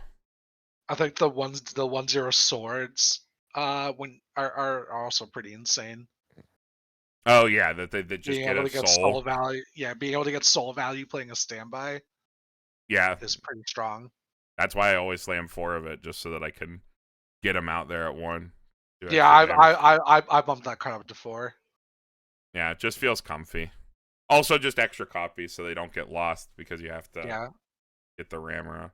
Okay, all right, we'll just throw it in B for now, and then we'll move it around in the end. Grisaya. No. Versailles is a D tier deck, but because it has anti-heal, it gets bumped up to C tier. Agreed. That's about all. That's all I got too. I don't got much else. I don't know what else you want to say. What's this next? It is. Memory. It's one song and one song only. That is a complete and full analysis of Grisaya, and I think it is accurate. Yep. Simple. All right, one that is not simple at all. Tengeki. I've not read a single card from Dengeki. What'd you say, Kevin? Did you end up find this, Carmen, or no? Oh yeah. I've played a ton of decks from this set. I wanted to know if anybody else had. All I know is EA Senpai. Yeah. So I've played into some of it. You have one gimmick, but your gimmick part loses the slime. Like there's some fun stuff in there, but I haven't seen anything that's like too ridiculous. All of the stuff that is 1K1 or hybrid standby trying to play the Strike the Blood stuff, the Yukina, the Alice, bargain bin Alice, is actually like inconsistent garbage. I ran like literally every single permutation of that stuff, and they are the most high roll of high roll decks, and it makes sense that they have a lot more success in Japan, where people literally draw, clock, pass, and stare at each other at 0 over there. And they get longer, more extended. People play generally more conservatively, play more conservative lists overseas. That is like not negotiable. You watch any videos or stuff like that, they even when they can comfortably tri-field, and it says they tri-field, they still rarely do. It's just a more conservative style of play. So it makes sense that we saw a lot of that coming out of there, because when you get extra turns, you actually can set up Yukina. Over here in the West, where everybody slams the absolute shit out of you, that's not happening. It's super inconsistent. All of the like 8-bar little sister decks, which yes, they're Aramanga Sensei and Oremo only decks, which is actually very funny. That is the shell that they built into the set, are like literally just worse Itsuki in every way. They are just worse than the Itsuki deck and have nothing very unique to them comparatively. There's all the Mahoka stuff, which is like an early play combination Neg Soul burn deck that is worse than other decks of its ilk.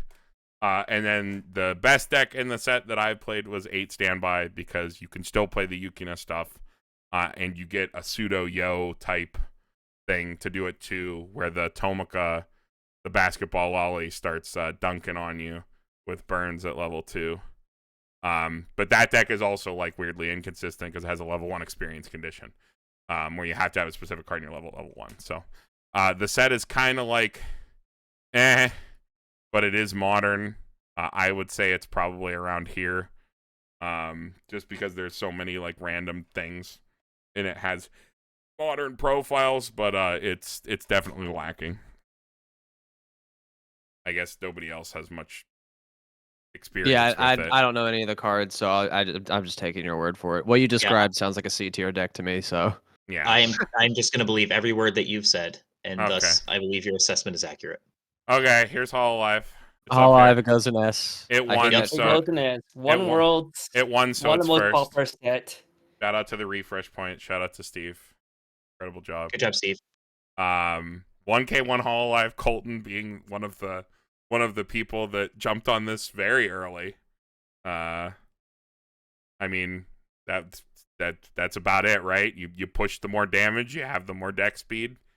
Yeah, and You just the kill difference 'em. is the deck speed. Like, cause so the thing with the standby list, in testing, like if you triggered standby, and like if your deck state was not good in 1, you just got rushed and you ate 7 and you lost. The Kali lets you mill. The Kali gives you selection. You're also just running soul triggers, so like it's that's fine. The choice trigger is really nice as well because you can get stock or hand, whatever you need, and then the Gura finisher is just dumb. When I was playing it, it was it leaned into the Ame just because like why not? It's a body that swings real big and it gets you free stock. Like why not? The lists that won Worlds didn't play the Ame. They were playing a bunch of other tech stuff. They were really leaning into the Noel, the early play Noel that sits really big and then functions as I think it's a pay to Icy Tail 4, I think, combo list. It's 3. 3, yeah. Okay. And it's Yeah, only so- if you have CX, you burn 1 instead of for each CX. It is a Right. nice out to defensive counters that is also just extra soul triggers in your deck, and for the times you don't want to use it. And you think like, well, but that's not a lane you can put Gura in. Well, you got to remember that you put down Noelle, and your opponent can't play backups, and she kills the thing at level 2, and then sits at 14k. Your opponent probably crashes that lane, which then on the follow-up turn also removes a lane of counterplay. Yeah, and that means that you don't have to try to you're not trying to play for triple Gura yet necessarily. You don't have to triple because you're pushing so much damage over the course of the game because you're slamming the extra choice triggers. Like you slam a trigger whenever you slam a CX whenever you can. Like if you have the opportunity to slam a CX, you take it. So you're just pushing damage all game long. Like you get the Noel down, it probably wins board cross turn, like you were saying, and then you get to double Gura, and you also have this extra icy tail thing. They're also playing the Kali Musashi as another off finisher. Like you don't have to have the 13 damage Gura turn with 3 Guras because you've pushed enough damage in the mid game that now like an 8 damage Gura turn is enough, and it almost always gets there. So no, I'm a huge fan of this list. Like I really like it, and I like the changes that have been made to it. So I think the list is real good. I was very happy to see it go first and fourth because, like you said, like I was really excited about this list for the Kali package particularly for a long time. So I think it's really good. It really surprised me too because like Riaz sent me that list like a while ago, and Steve referenced it in their most recent Refresh Point podcast how Riaz made it as like a kind of like experiment for one of his locals, and then like was sending it out and playing it in the local area, sending it out to people for like thoughts and stuff like that. And I remember sleeving it up and playing it, and I was sitting there playing it, and I was like, even on turns I don't plan a standby, I still kind of, or not play a climax, I still pretty much get the 2/2/2 baseline that I was getting playing standby Gura anyway.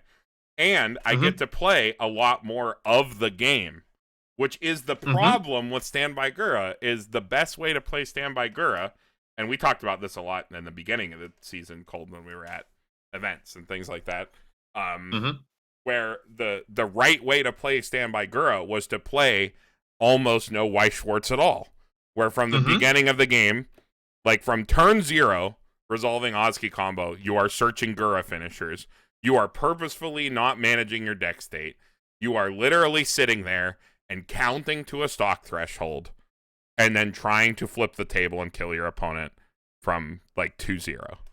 And that's like not playing the game. There's no skill expression there.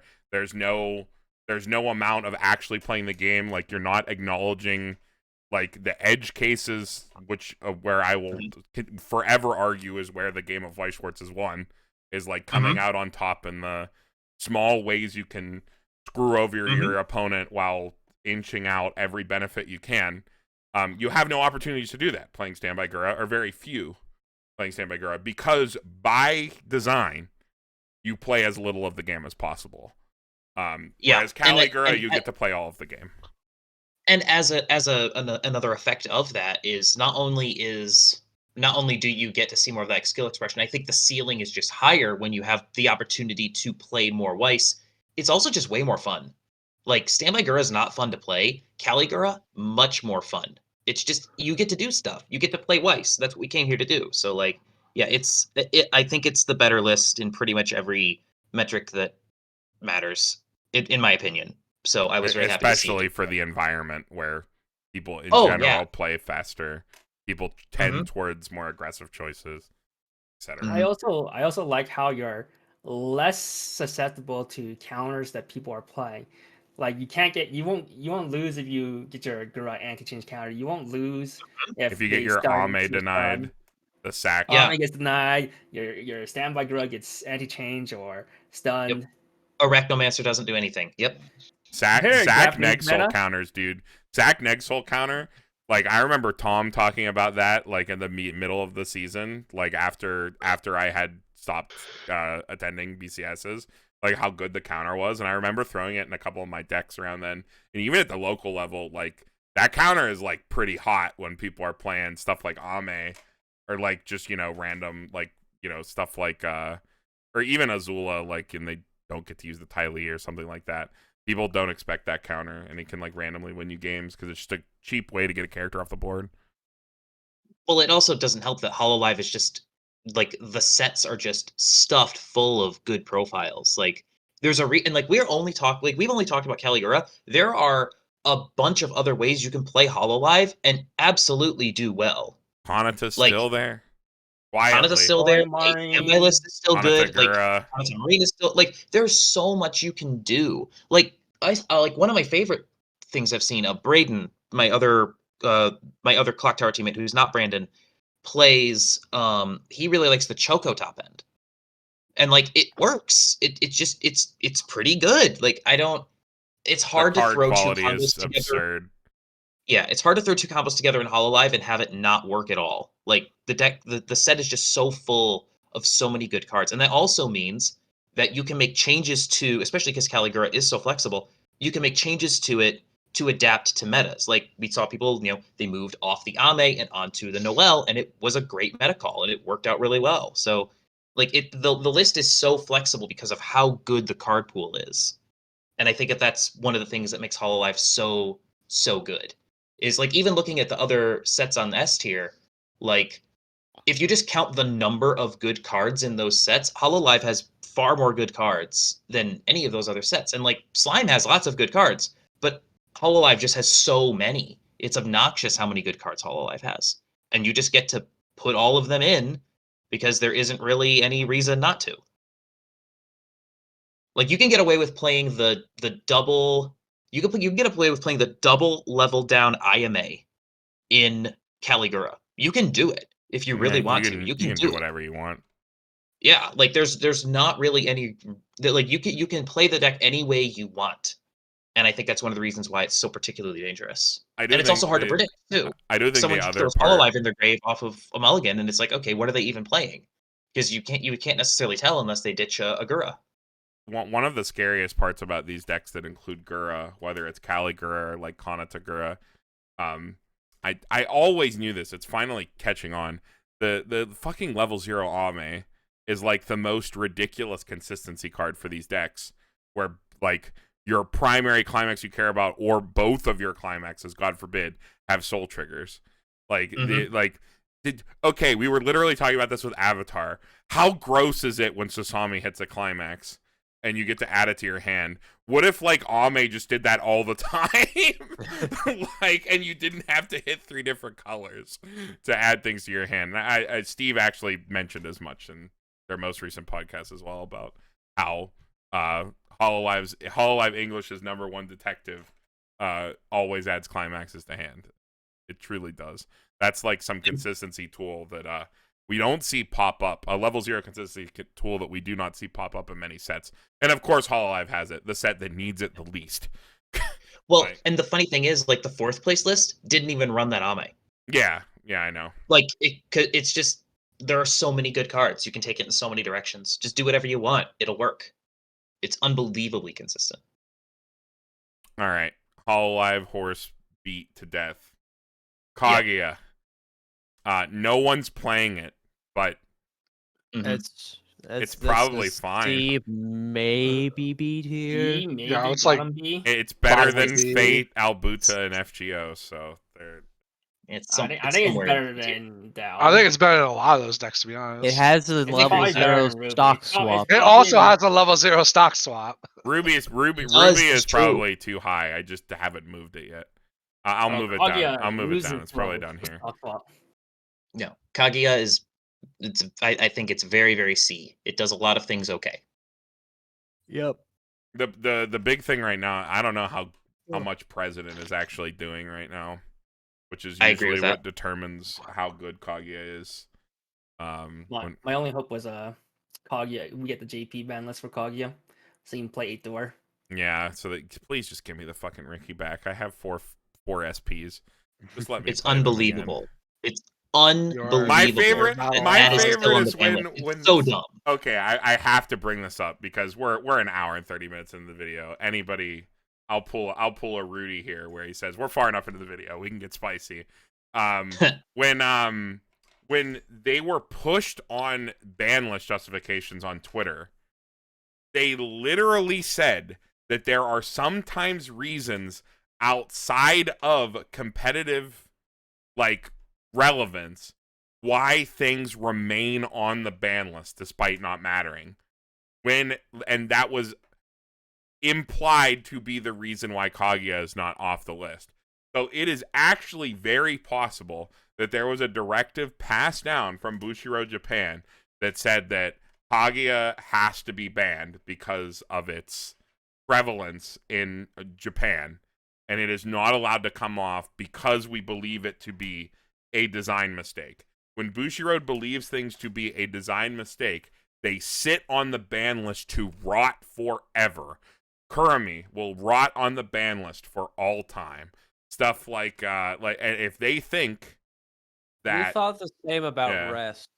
okay, but it's been like 15 years since rest, okay? So Kurumi can come off in what? In like 11 years? In 11 years, yeah. It takes a long time. If they think K plus Chica is a design mistake, which I guess they do, Kaguya will rot on the ban list forever.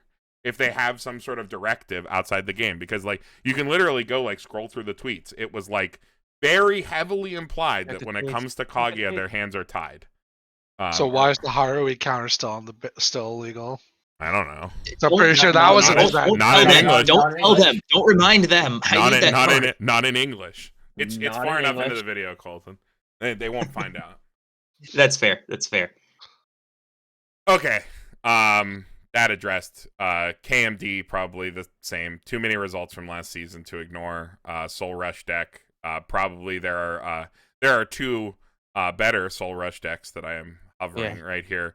That probably edge it out and push it down because its niche is no longer its niche is no longer being filled by something like that. There are things that are power crept it, but too many relevant results to ignore. Deck was very solid. Yeah. Can I take Go 20 ahead. seconds? Yeah, go ahead. To Gosh. make the Dragon Meat apology. I'm sorry. So I mean, obviously, I still really like this deck. The Ilalu top end is nuts. It's still really good.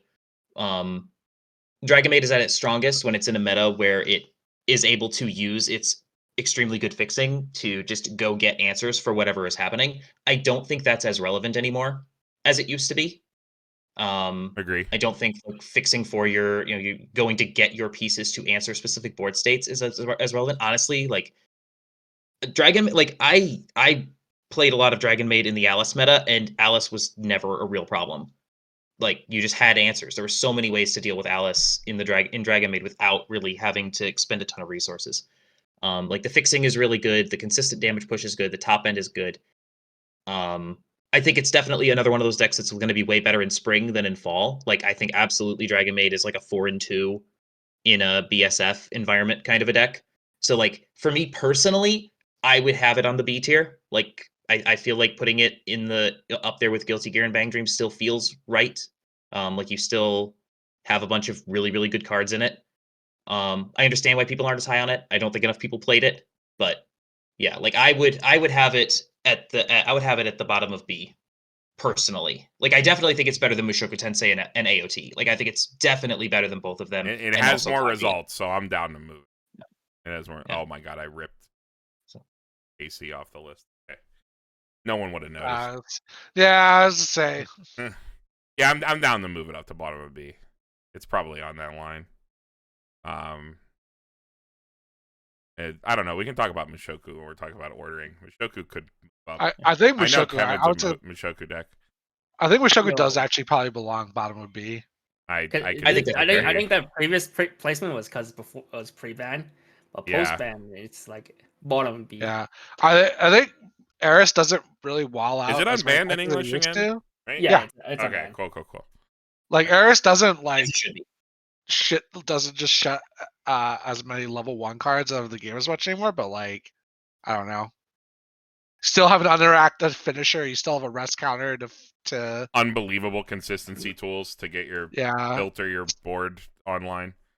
Yeah. I mean, just I hate Mushoku's top end so much because it's uninteractive and it's backed by a rest counter 90% of the time. Oh yeah, I love Azure Lane and I love tap counter, panty head.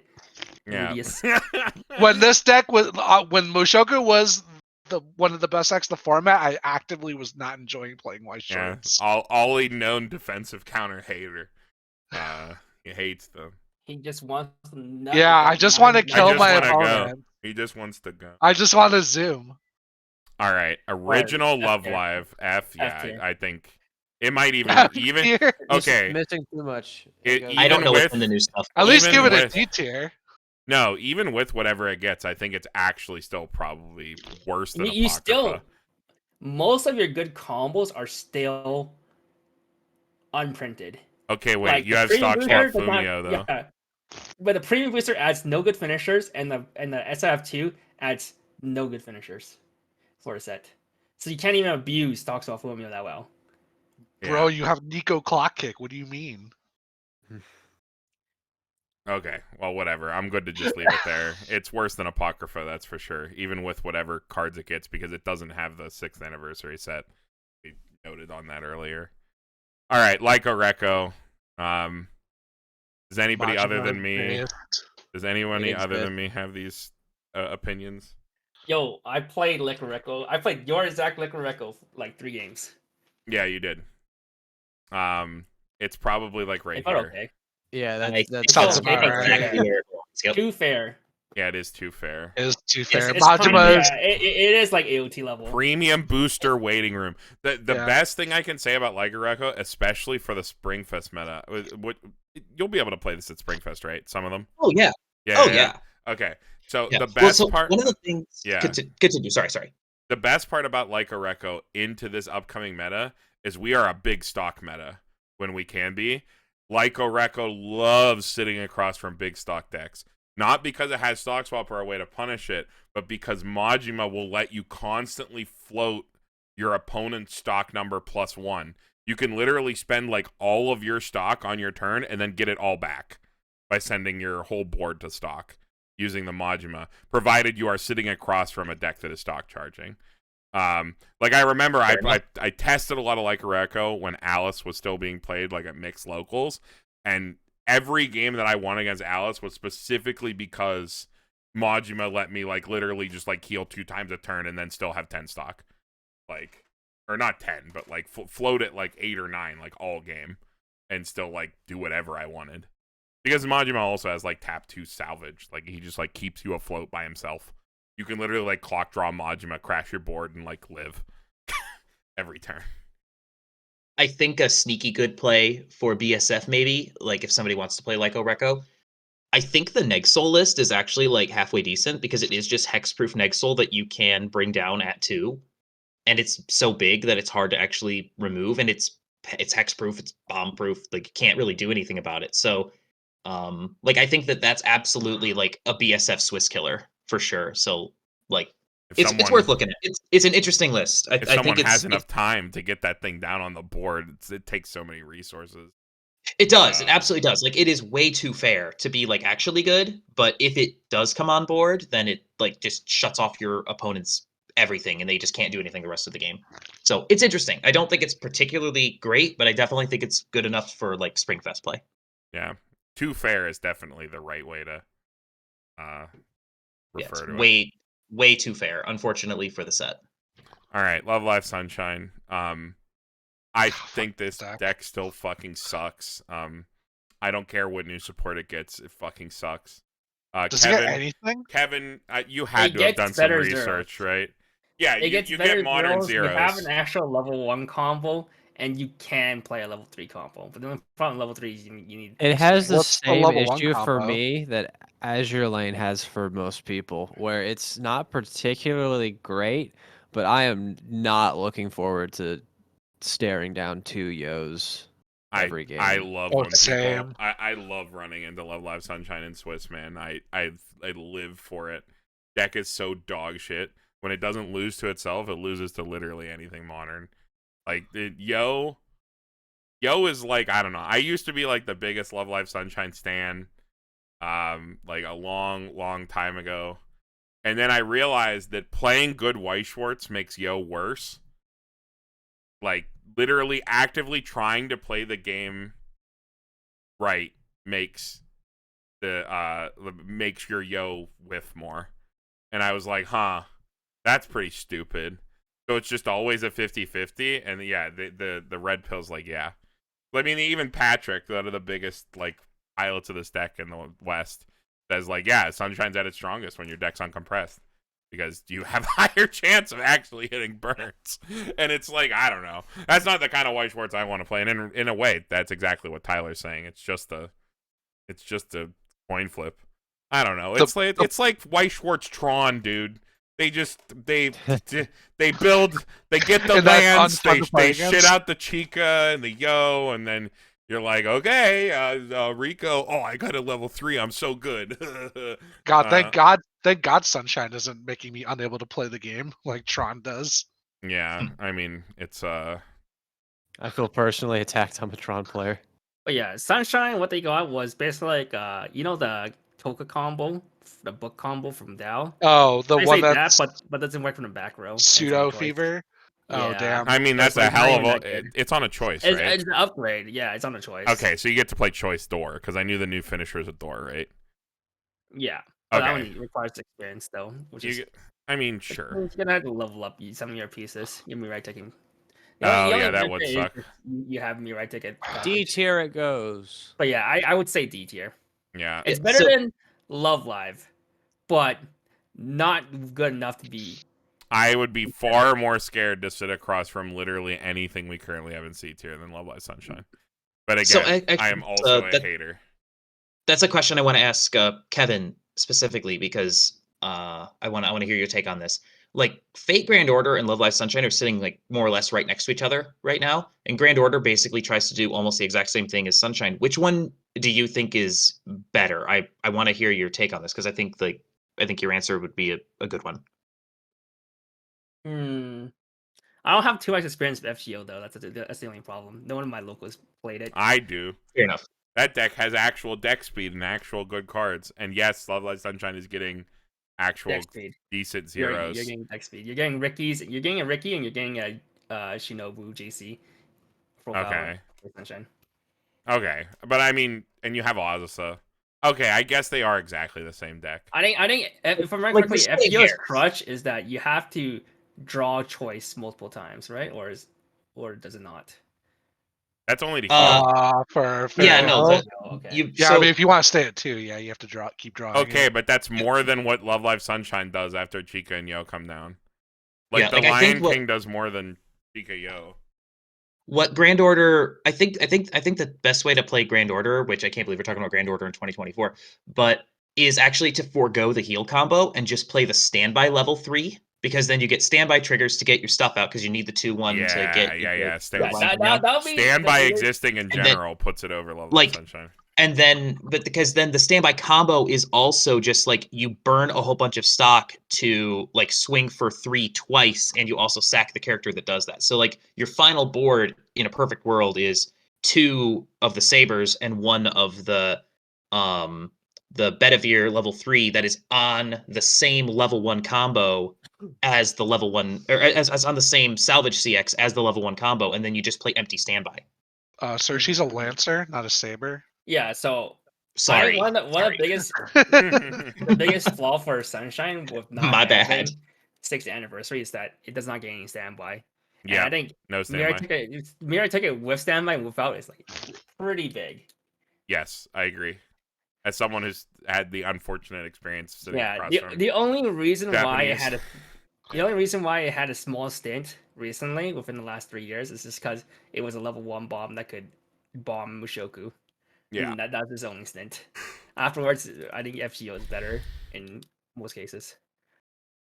Okay, Overlord, the deck that's too hard for anyone to play. We consider S or top of A. It's so weird that this deck does not have more results. Okay, I'm okay, still pretty okay, convinced okay, this okay. is a- Like, I understand I literally why. think Don't- look at our S tier, Tyler. HoloLive, TSK, CSM, and Atla. I think CSM and Atla are the ones that are much harder to play compared to HoloLive and TSK. And I think every single one of these, except maybe playing Atla at 100% Gigamax capacity, I think Overlord is literally harder to play at a baseline than any single one of these to success.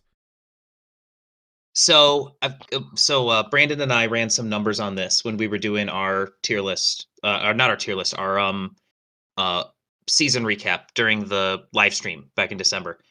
So, out of all of the top 12 decks in terms of sheer numbers of tops during BCS, Overlord had the lowest representation to top ratio, like percentage of total representation to percentage of total tops was the lowest ratio out of anything in the top 12 decks and top 8 representation.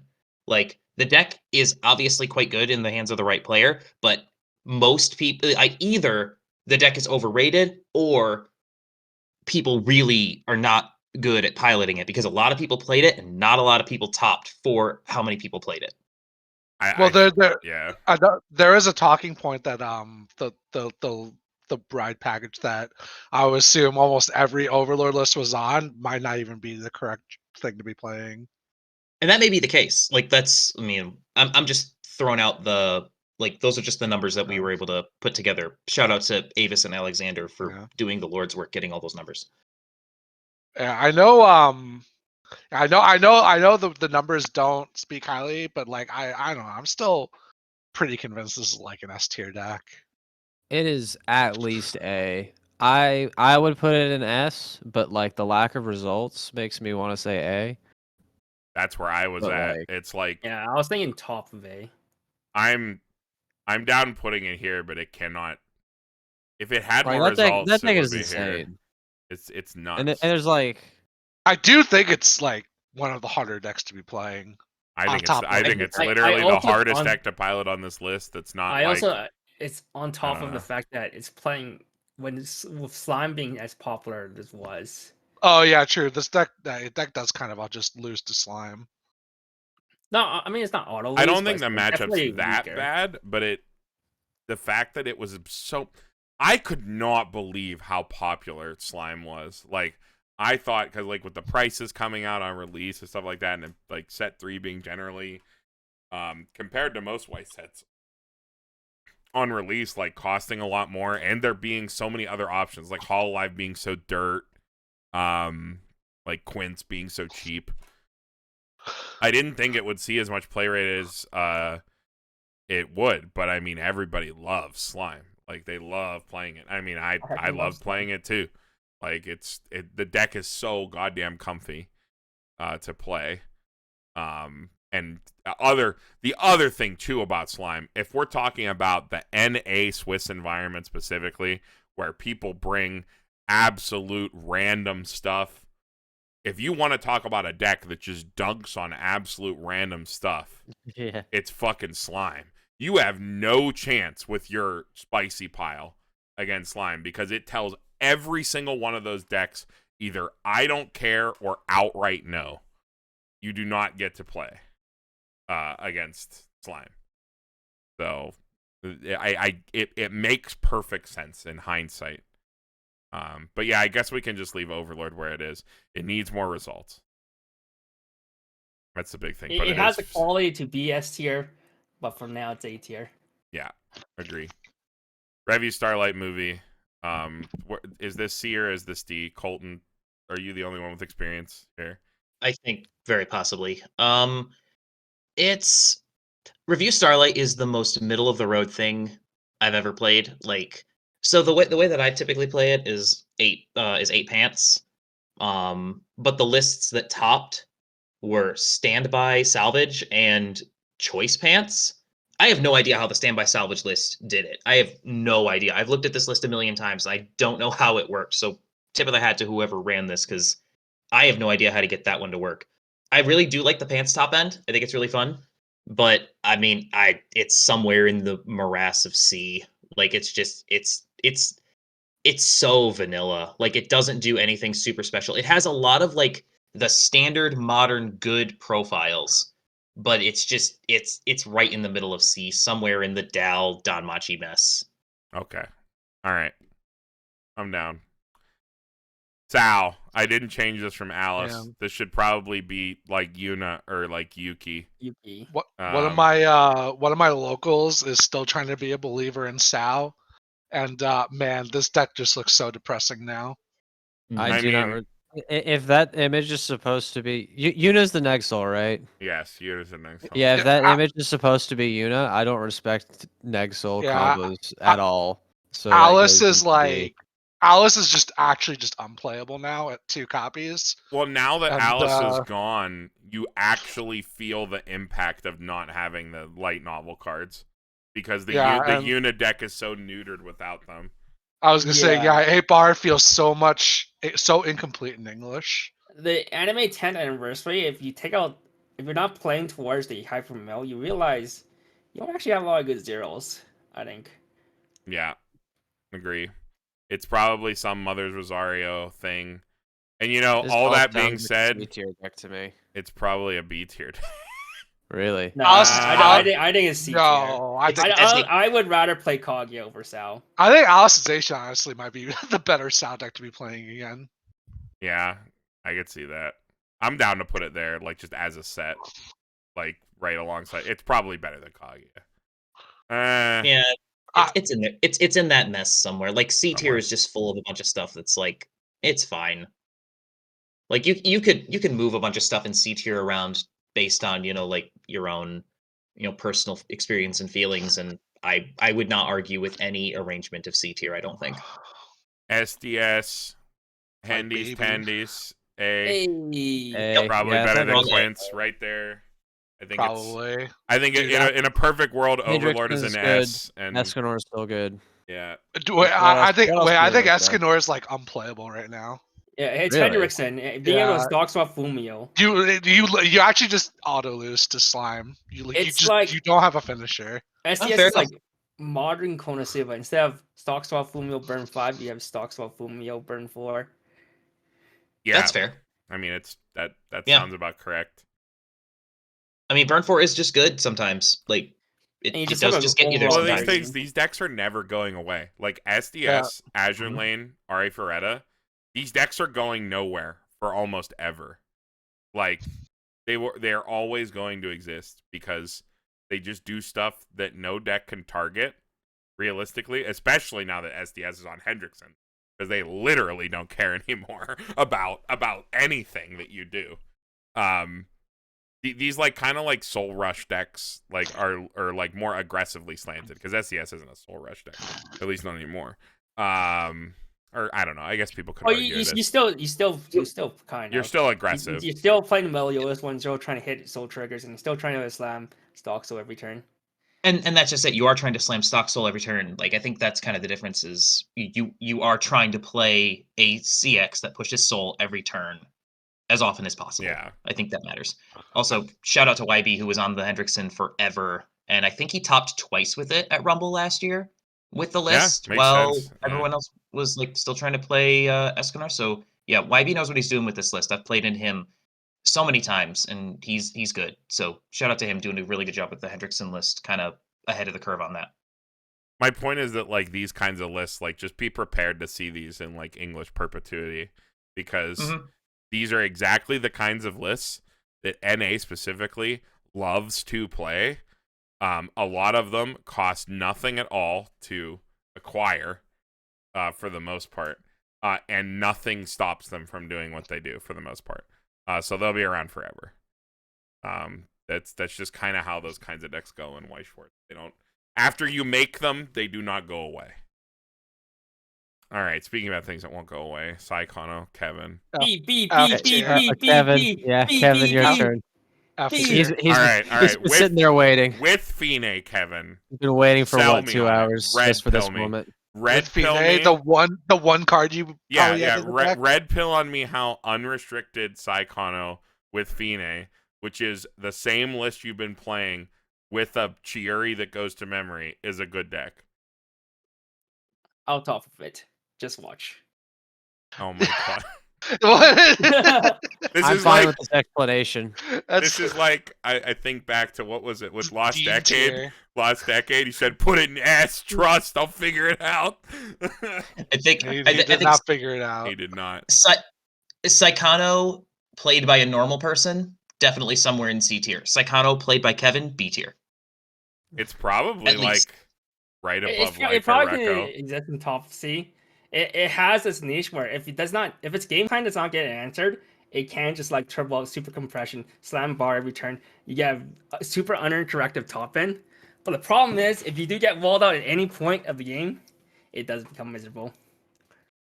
Yeah, I can agree with that. It's like literally if you can't keep your Obro around, and you're not the luckiest person in the world to side level 2s and hit 2 soul triggers, and your deck that plays like 8 total soul triggers,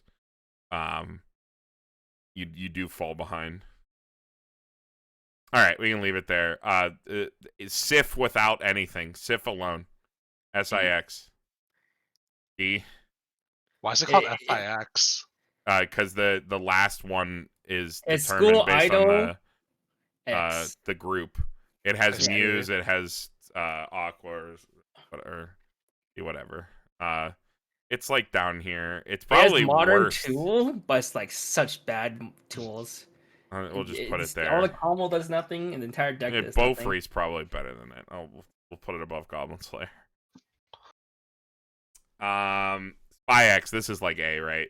Okay. Yeah, I've been Really? playing this deck a lot, and I think it's right under I'm Quince. pretty Think high under on Quince? it, and Yeah. I think it's either bottom of A or top of B. So I think somebody yeah. convince me.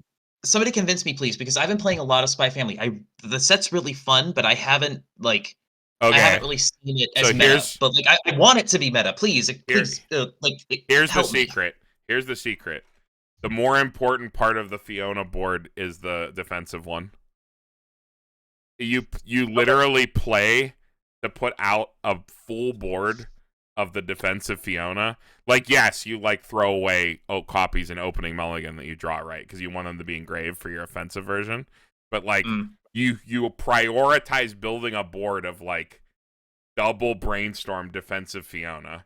Because if that card is an 8/5 on defense backing up to 10/5, where you know that the top card of your deck is clean, where you like dig yourself towards a cancel, like I don't know. My roommate, or well, used to be a roommate and moved out, Brandon, my local Brandon, has been looping this deck. And let me fucking tell you, like Fiona, the deck lives and dies by the Fiona board and how long it can stick around. When they have even like a halfway lucky set of first deck cancels after the Fiona's out, you want to, like, it's infuriating. Sitting across from Fiona is like the most tilting thing imaginable. Because Yeah. if when you start losing board against it and you don't at least get it off the board, and let it be known that even when you kill them, if you don't zone bomb them, or remove them from the board, they still get to top check rearrange even when they lose combat. But like they always get like perfect cancels, like hedging the bet on cancels if they're lucky enough to see a climax in their top 3. Like it's the combination of the entire Fiona package, and then if you're on the Anya at 2, having a combination of Fionas and an Anya out makes for really awkward turns for your opponents, where they have to either decide they're going to answer the Anya, and let the Fionas continue to manipulate defensive scries, or kill the Fionas and let the Anyas possibly have another turn of like mochaing you and healing down. It's like, yeah. it's pretty disgusting if the deck can get going. When you're Okay. rolling, you're really rolling with Spy Family. Like it's so hard to stop if they get that like first deck setup. And people have been like saying a lot in the Discord about how like the deck speed of the Pan's Choice deck is like not good. I don't know what their lists look like. I have had negative problems with deck speed in that deck. I think with the Lloyd and the well, they probably all play Ricky. I don't think playing Ricky is correct. No, I don't think you play Ricky. I think you play who's her name? Who's Yeah, the Sylvia. Sylvia, yeah. Sylvia Sylvia's is so dumb. broken. Sylvia's dumb. I am on 4 pants and I'm still playing that card just because. Yep. Oh yeah. I mean That card is that's what insane. Brandon does too. He has no issues with deck speed. Also, like the Lloyd Shinobu, and the other big thing, realizing that the deck needs very little stock to work. And you mash brainstorms all the and time. a lot of time you mash double, because having double Anya brainstorm out is insane for your Fionas. So you just mash it. I will say, I do think the deck is pretty hard to play, because you have to make. It has a learning curve, yeah. You do have to make some decisions about how many cards you want to process to ensure that you're getting the max value out of your Fionas, and still being able to change. And then sometimes that also requires you to like not actually grab things off Fiona and hoping they'll live cross turn. And I do think a lot of people just play Fiona the same way they play any random level 1 combo, instead of playing her like the defensive wall that she's supposed to be. It's a defensive combo, not like a just random plussing combo you drop down. Like the more important part is building the board. So what I'm hearing is that I just need to jam another 50 games of this, and then I'll figure it out. Okay. Sounds good. Like I want this to be good. I've played this, and I don't feel like I've gotten max value out of the Fiona and Anya stuff. So like I'm still working on it. Like I want it to be good. Yeah. I bought a play set. Like I want this set to be good. This is like the most exciting IP that I've gotten in this game in a second. So I'm very excited to play it. A lot of it is playing the Sylvia, and again, a lot of it is like playing towards the board versus playing towards a normal level 1 combo turn. Like kind of like take it like a standby, yeah. Trying to hold board at 1 feels weird right now because there aren't a whole lot of decks that do it super well. But no, that makes a lot of sense. It's been a bit like even Itsuki, which can do it, doesn't do it. Yeah. So, yeah. Also, being able to control your draw off of the 3rd Fiona just feels so ridiculously good. Yeah, no, that's absolutely true. The other thing in the set that I think is really fun, I really do like the level 0 Anya combo a lot. The one that's a CX ditch on a bar combo that just mills 3. Oh yeah, that thing, the budget combo. Yeah, that thing is really fun. It's really good. I've been playing this like goofy 8-bar like family theme list where you play the level 0 combo into the level 2 Anya into the level 3 from the trial deck, just because like it's a theme thing, and it works very well. It's very fun to play. I enjoy it a lot. Yeah, I've sat across from that at locals. Tanner has that because they he got it. They got it early at Anime NYC, so that was the only list they could like cobble together with their English cards when they got back. So I've sat across from that quite a bit. A lot more confident. People expect that's probably a thing. People will see. Early play healer is dumb. That early play healer is really dumb. The one that has 3 different modes. That can double. Yeah. Oh, the green one. Yeah. I have absolutely healed 4 times at level 2 with that card before, and I'll probably do it again. Yeah. Like, I mean, Yeah. card's efficient. Yeah. it's I thought- super efficient. I thought it was gonna be a hot take. Me thinking Spike's Family was good. No, I thought so mean, too. it's the big part about it, why it isn't better, is again, it's like Fiona's nuts, but the deck lives and dies by Fiona. So if we're talking about like fragility, I think if you have two defensive Fionas go to clock at level 1, you actually lose the game. I think that's Fair. true for 8 pans. I think Pan's Choice. Pan's Choice, you have a little bit more flexibility. They can be a bit more flexible if their Fionas get answered. Also note, I think Pan's Choice is much more difficult to pilot than 8 pans. Yes, I agree. Yeah, and I think it's going to take a lot of people longer to figure out how to optimally play Pan's Choice Spy X versus 8 pans. Because I think you sleeve up Pan's Choice, you go like, oh, deck's a little inconsistent, deck's a little weird, let's try 8 pans, and then 8 pans is a lot like smoother up front, and then you just leave 8 pans sleeved and you don't think about it anymore. And I think a lot of people are going to fall into that. So definitely, if you like sleeve choice pants or pants choice back up, give it another try. Trust. Okay, I'm very happy to hear people actually like it, because I've been struggle busting it with it for a little bit. So I'm happy to hear that there are people who actually like the list quite a bit. I'll definitely give it another go. Fiona feels so good. That combo is so crazy. The Fiona never felt like the problem, honestly. Like, the Fiona was always yeah. really good. I'm still trying to figure out how to make the Anya. The other thing is like you only ever play one a turn, and you put your opponent in that catch-22, like Ollie said. If you have one Fiona on the board that's like 12-5 after change, or like 12k, like if it's double brainstorm, it's 12k. If it's Becky, it's 12-5. 12-5. That has probably dug for a second turn of combo already, like Armin style. You put your opponent in this weird catch-22 situation. Ollie already highlighted this, where it's like, do I answer these Fionas that have been like kicking my shit in these other 2 lanes all game, or do I challenge this early play where my opponent no doubt already has the climax and could probably play a second Anya? Like, what do I do? Like, and you kind of hedge your bets on that, presenting that board. Makes a lot of sense. Also, like the Anya chain. I know, like, there's like this like opinion that maybe you don't play the actual changes for Anya, you just play the climax combo. Maybe I need more experience, but I'm of the opinion the changes are kind of crazy, because it's on opponent's turn check X. Yeah. So there's a lot of crazy like lines you can have taken. Like if you like cancel a bunch on that turn, you can just go ahead and then you're able to get the change. You can just go ahead and like empty the rest of your deck if you've run through all your climaxes. Sometimes. And you- end of and you turn can also- check X. Yeah, you also just go get your CX again. You go get your counter again. Yeah, no, that makes a lot of sense. No, like the I do think the change on the Anya is really nice. I think the change on the Anya is the one that feels like it pays out the best out of all the different change effects.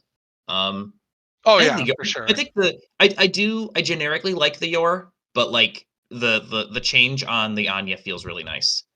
Yeah. Mocha's I always struggle a little bit with Mochas, I'm not gonna lie. Mochas at 2 are better than Mochas at 3. They always Especially a cancel on Mocha 3. for 3 cards. Yeah. It is a Mocha for 3. They always which- cancel on yeah. 3. At least Yeah, it well, heals. Yeah, at least it heals when you Yeah, and source it heals. Yeah. And it's cheap. Again, like another big part of the deck is realizing that you play this Sylvia that gives you extra stock early for free at 0, and you're a deck that doesn't need stock pretty much at all to function. So you get to mash a lot, which helps your deck speed, helps your, selection and everything like that. But okay, I think we've talked to that point enough. We only got a couple more here before we have to order. We're almost done here. TRV. Chief Yu is here, but I feel like at this point it's probably all Pachin cancer. TRV is like an A tier deck, but it requires the biggest brain imaginable to like actually pilot it to anything, and that makes it so much worse because one mistake and your deck just falls apart. I feel like TRV is the ultimate knowledge check. You can literally increase your win rate against TRV by such a dramatic amount by just even remotely familiarizing yourself with how the list works. Which is why it did so great at the beginning and then my started to whole instantly thing fall off. Sorry. My whole thing is there's a solid like 4 ways to build the same quote unquote the quote unquote same deck. Yeah. And like each of them is going to be so heavily dependent upon the individual game state. But then I need water. 1 second. There we go. The end result of you pouring your entire like brain power into this deck is like something that's better than average. So does this A deck board like of 16Ks. does it still play dual laners or is it just like It's mostly Poch and Poch piles from what I've seen. You can play dual laners just to get some level 1 resources, but you mainly play towards Pochin. If you forced me to play TRV in a tournament this season, I would go the hybrid dual laners Pachin build. Yeah, that's like- what I thought was the list. Yeah, but that's what I meant. people, Like, people have we're said saying that gives like you options. you do one or the hybrid. other apparently. No, you play hybrid for sure. Yeah. Yeah, so basically the like low level flow chart is you go Pachin against like slime, but then you go like dual laners against anything else. Yeah, because if you go But yeah, dual laners it against just- slime just presents level 0. The deck is so insanely complicated, and like you have to memorize all of your lines and your stock thresholds to just end up doing what like Atla and HoloLive do. I was just gonna for, say like, it feels like Atla in reverse. Walking in the where door. You think really hard and you have all these branching lines and all these crazy things you can do that no other deck does, and the end result with Atla is you kill your opponent and do a bazillion swings for like nothing.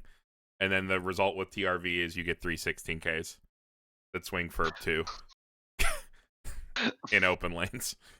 That's it. Well, I'm more UA? thinking about like the like Mikey Baji. Yeah. It's an insane finisher turn.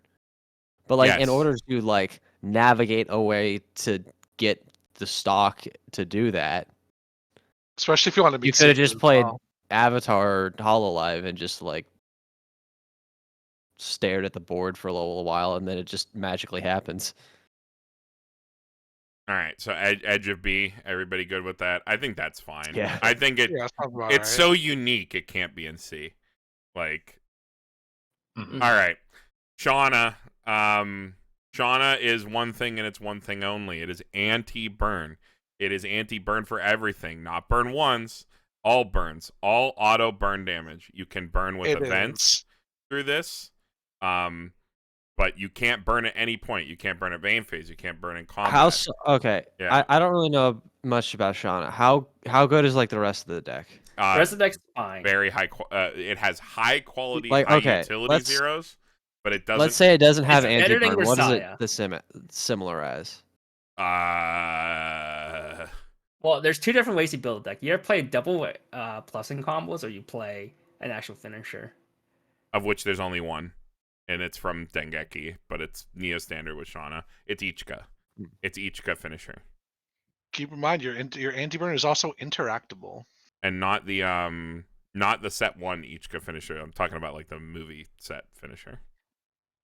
The shuffle back. Shauna has been dropping off and playing in Japan. Oh yeah, the Shauna anti-burn saw- is a 1/1 Shauna- that sits on the field, isn't it? Yep. Yeah. It sits on the field and requires you to have 2 other characters on board to work.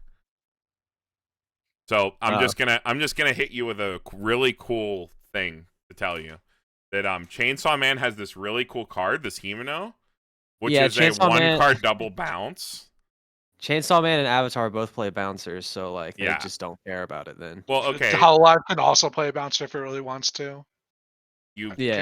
It Yeah, it can. also does Atla even care if the anti-burn's on board? You remove characters from the board and primarily do damage through attacks instead of burns. Yeah, but if it was on the board, you'd still miss. Oh it yeah, too, you'd still but, remove it. In terms of what this actually screws over, like, okay, I'm just gonna lay it out this way. I've had Shauna since release. I have played it at many locals, not only in. I'm sorry to hear. Yeah, I played it at many locals, not only my Pittsburgh locals, but also out in this Ohio locals I've been going to that also has a pretty vibrant scene. They mostly play English for the most part, so I have like experience with Shauna into like an NA English field across 2 different like pretty healthy local scenes. I have not gone a single locals without at least half of my rounds being someone putting something in front of me that either cleanly answers the anti-burn or does not care at all. Yeah, that's what I was getting at. It's just like how good is the anti-burn actually being, and the answer is not very. Yeah, the rest of the deck is fine. If you have like the hardest possible read or a lucky tournament run where the anti-burn does a ton of work from you, the deck can be fine because the rest of the deck is completely serviceable. It's just not anything standout. The best part about it outside of anti-burn is that you can play a level 0 combo that can activate from anywhere. It can activate from back row, it can activate from front row. You could resolve it 4 times a turn if you wanted to, and it's just encore phase like Magro for 4. If it's on the board, like you don't even have to win your lane, and then it also gets bigger as you put cards in level. So it starts out as a 2K, goes to a 4K level 1, 6K level 2, 8K level 3. So it kind of like scales throughout the game, and you have power pumps. That's the only other cool part about the deck is you get to be aggressive early, and then what you do with all those resources that you generate is you play 11 healers if you don't play the double level 1 combo deck, which just plays like 8 healers and loops them constantly. You just play like a 4 or more healer, which is the Sal Annie like heal to stock, and then a 2 or less 11K healer, and you just play them over and over and over again. But again, that's why we say it's anti-burn or nothing, because the rest of the set doesn't do a lot. Yeah, so I would say it's like on the card quality is on similar level as like Licorice Recoil and Attack on Titan, but because it has an anti-burn, maybe you just put up one tier and put up B tier. I think it's probably in here like Guilty Gear. It probably Bang like Dream. it could be top of B. I could see an argument for it, but I think the anti-burn and the card quality probably does put it here. It does have a niche, and like you are gonna see the tournaments after this set comes out where it's just there in top 8. And if you go on Twitter and you look at that player's run, I can guarantee you that like they're gonna have losses to random stuff that outs the anti-burn, but the majority of their rounds will be things that are directly outed by it. So it's going to be completely based on your matchups in NA, which you have very little ability to predict, unlike over it is in Japan. Because in Japan, they literally, the meta is so directed over there. Like, I remember Nico is over there now, and Nico played in I believe it was a trios event with Shauna, and he was like, yeah, Shauna was such an easy read because the weirdest deck that I ran into, like, over a certain amount of time was like 8 Pants Gochi Yusha, which is like a completely normal deck that never goes away. That was like the spiciest thing he saw in like weeks of play. So it's very different over here where you see people really do ride or die random off meta stuff. You're just going to see a Shauna top 8, and it's because of like 4 out of its 7 rounds were like eats key decks. Oh, yeah. Yeah, that's like literally like does nothing. Well, at least they get the Mocha. That's probably enough to kill Shauna.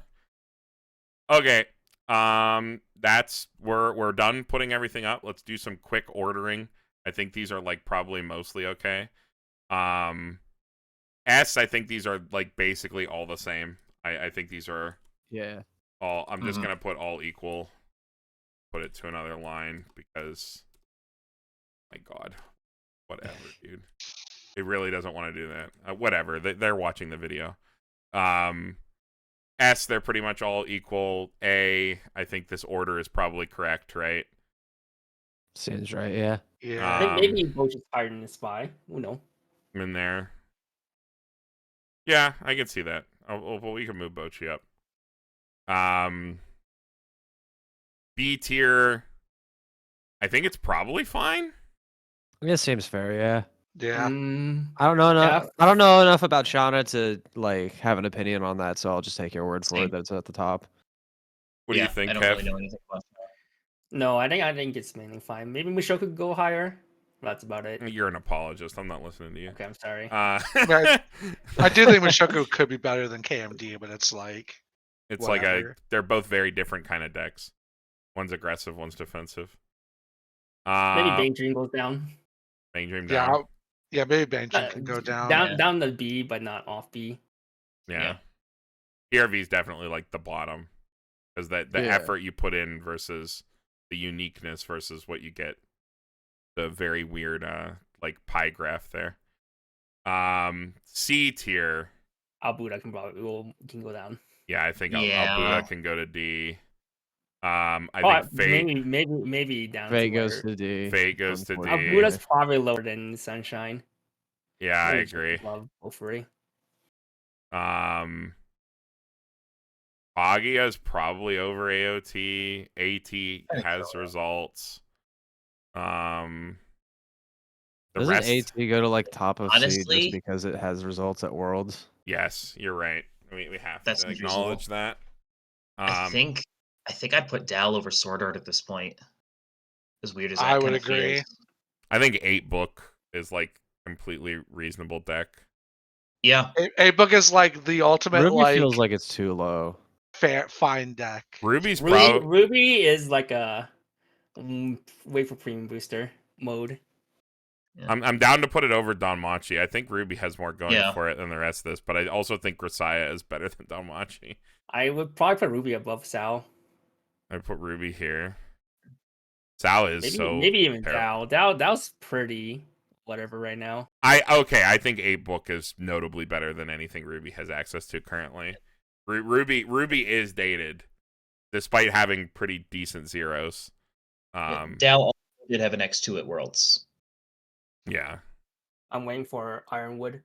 I'll leave Grisaya where it is. Grisaya is a better do nothing deck than Danmachi. Review's scuffed but fine. Dengeki is so all over the place, but it's not at the bottom. It's probably Pretty much. it's like right in the I'm just gonna slam it right in the goddamn center because Dengeki's like literally all over the place everywhere. Yeah, I think the only other thing with this is like Ruby did not have a top in BCS, and Danmachi and Review Starlight both had 2. But like, I'm not really gonna go to bat too much for either Danmachi or Review Starlight because I don't think either of them are all that good. Like Ruby is also getting more support, which is gonna like, as it is right now, Ruby is somewhere in the bottom half of C. As soon as it gets support, who knows where it's going? So Yeah. like, I'd be happy to leave it where it is, if only as like a keep an eye on this. Keep an eye Yeah, on It's it. not completely dead yet. I'm down to psyop it and leave it there. Unfortunately, fine. yeah, we don't have any insight of what Ruby Mhm. can be like the other sets coming out. All right, D looks fine, I think, for the most part. I Do would. we really? I'm gonna be honest. Do we really care about the order of anything D and below? No, not really. I will. Yes. We have to I do it will for the say- content. What do you I mean? will Milk Home should be top of outdated. Yes, it should. Absolutely, 100%. You know what? I'm not sure why, but I agree with my entire heart. Yeah. I will say I do think that Konosuba is better than a lot of the other stuff in D tier. Like just because Stock Swap Fumio still works and the Darkness package is actually pretty decent. So like I definitely like Konosuba better than Goblin Slayer. I have no idea where it stacks up with School Idol stuff, but like I definitely like it better than Goblin Slayer. Konosuba could probably be just below Fate. Like Probably. it's still like Stock Swap Fumio Burn 5, like all that stuff is still there. Like you can still just do that, and the Darkness package is competent enough. Oh I'm yeah, still Darkness. confident in saying I that was- the best Space Cowboy's Konosuba top deck 8 list right is now like the Time actually Walk deck. like reasonably strong. Like I think his top 8 Which list is deck, pretty solid. Tyler? I like the The Darkness deck. it's Oh. Space Cowboy was on a Darkness deck that got top 8 somewhere. I forget where, but recently. Did that Yes. Darkness deck run Time Walk? Is that the stupid yellow event? Yeah, Because it does. if you put a gun yeah. to my head and said you have to take Konosuba to a tournament, I'm taking the Time Walk deck. What does the Time Walk deck do? What does that It do? It takes extra turn. It abuses the game rule and phrasing to make the Darkness finisher better. Oh. Wait. Oh, is it like it's able to keep on burning because the Yes. Okay, so the end of his turn list- doesn't proc? yeah, his the list did combo not goes play away Mind at the Walk. end of your opponent's next turn, and since you time walk them, they don't Or no, it did. Never mind. lose the burn. No, That's it Wait, really didn't. how do you funny. time walk them? Okay. What's the event? There's a one. It's a 1/1 event. Put it in level. Discard 3. Take an extra turn. Oh. Okay, that sounds mean as hell. And though. and then there's a clock bond to it.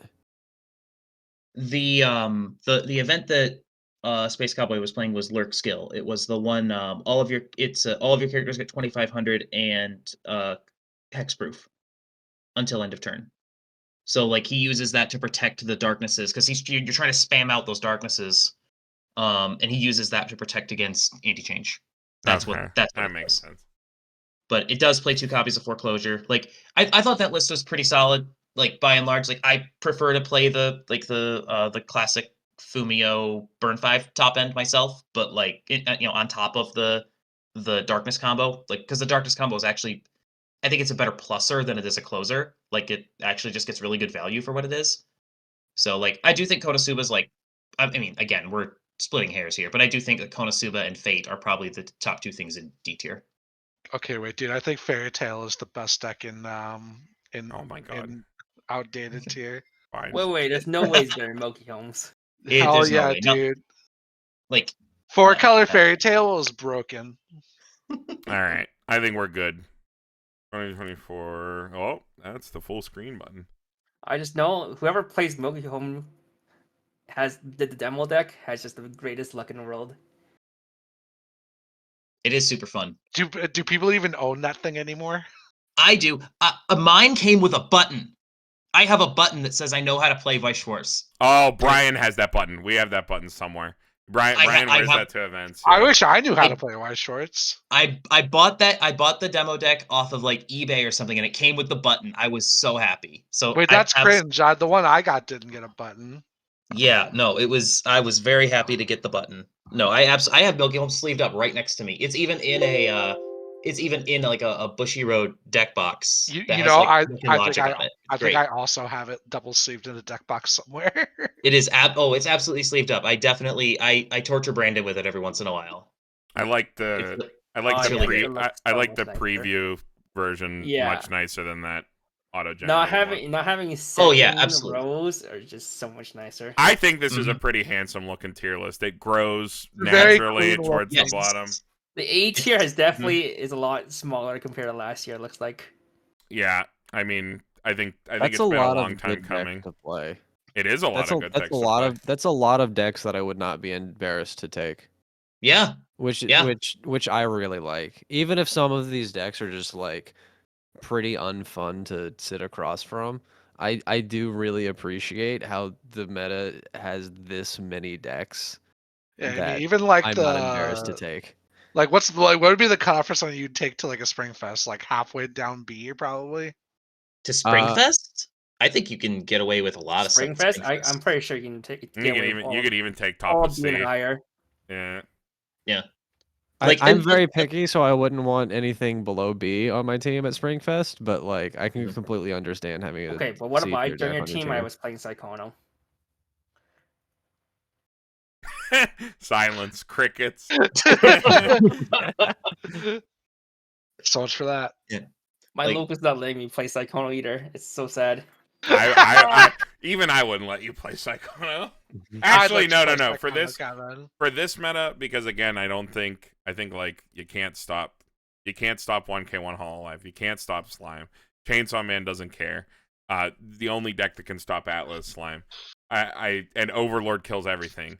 I think that as long as what you're comfortable on what you bring, and what you bring is like good enough, I think this Springfest in general, the thing you bring matters less than ever, for the most part. Yeah, this spring season's pretty wide open for trios format, and the other benefit of trios is my favorite format, in part because you get to play more things and you get to play against more things. Like it's so much more wide open because of how the format works. Fake diversity. Yeah, like even if every team has Gura, you're probably only going to run into Gura a couple of times. Probably. Like the odds are If that that- you're not going to run into Gura 4 or 5. Like because in a BCS format, you run into Slime, you run into HoloLive, you run into Avatar over and over and over again. Like you run into the same 3 or 4 decks at the top of the meta. In Spring, you can play into literally anything, and you will, because people want to bring their fun stuff. People don't take it quite as seriously. It's a little bit less competitive, so you can lean into having just more fun with it. So like talk with your teammates and decide like what you want to get out of Springfest. But like a team that played all 3 of the power-up sets got a top at a tournament at a Springfest last year, if I remember correctly. Like That's based. Springfest is where dreams come true. Just play whatever you play what you like at Springfest. Just, as long as your teammates are on board as well. I can't Like believe don't do something that's gonna like annoy your teammates, but play something fun. Do it. It's spring. Like worry about fall when fall comes. I Spring can't is believe the best every meta. team is going to be Gura Avatar Overlord. Damn. The most unfun Weeb Shortz you can You know think what? of. I can't wait until 1 month from now. They'll drop the ban list and hit HoloLive, Slime, and Avatar. You think they're gonna hit No, Atla they're not. without any They're results? not going to hit Avatar, dude. Well, Yeah, it came third of world. What do you mean? No, I think Atlas pretty safe. That thing, if we're talking about Bushiroad mostly goes on conversion. Atlas conversion is so low to overall. Bro, if they hit 7 deadly sins, they'll hit So- Avatar. So Maybe, as it turns maybe. out, we have data on conversion for Avatar. It's lower than from BCS. It was lower than Slime, SAO, and SDS, but it was higher than HoloLive, Quince, and Overlord. Make of that what you will. Okay. Okay, but All right, there's a SDS did not chance. see any play in BCS until Worlds, and they still hit it. And it hits all like two Springfest and then got hit. Yep. I mean, Kaguya. What did Kaguya do to get banned? Yeah, I Nothing. think you're right. Trying to predict what Bushiroad does is completely Mhm. worthless because this Yep. company is insane. I can't believe We'll see.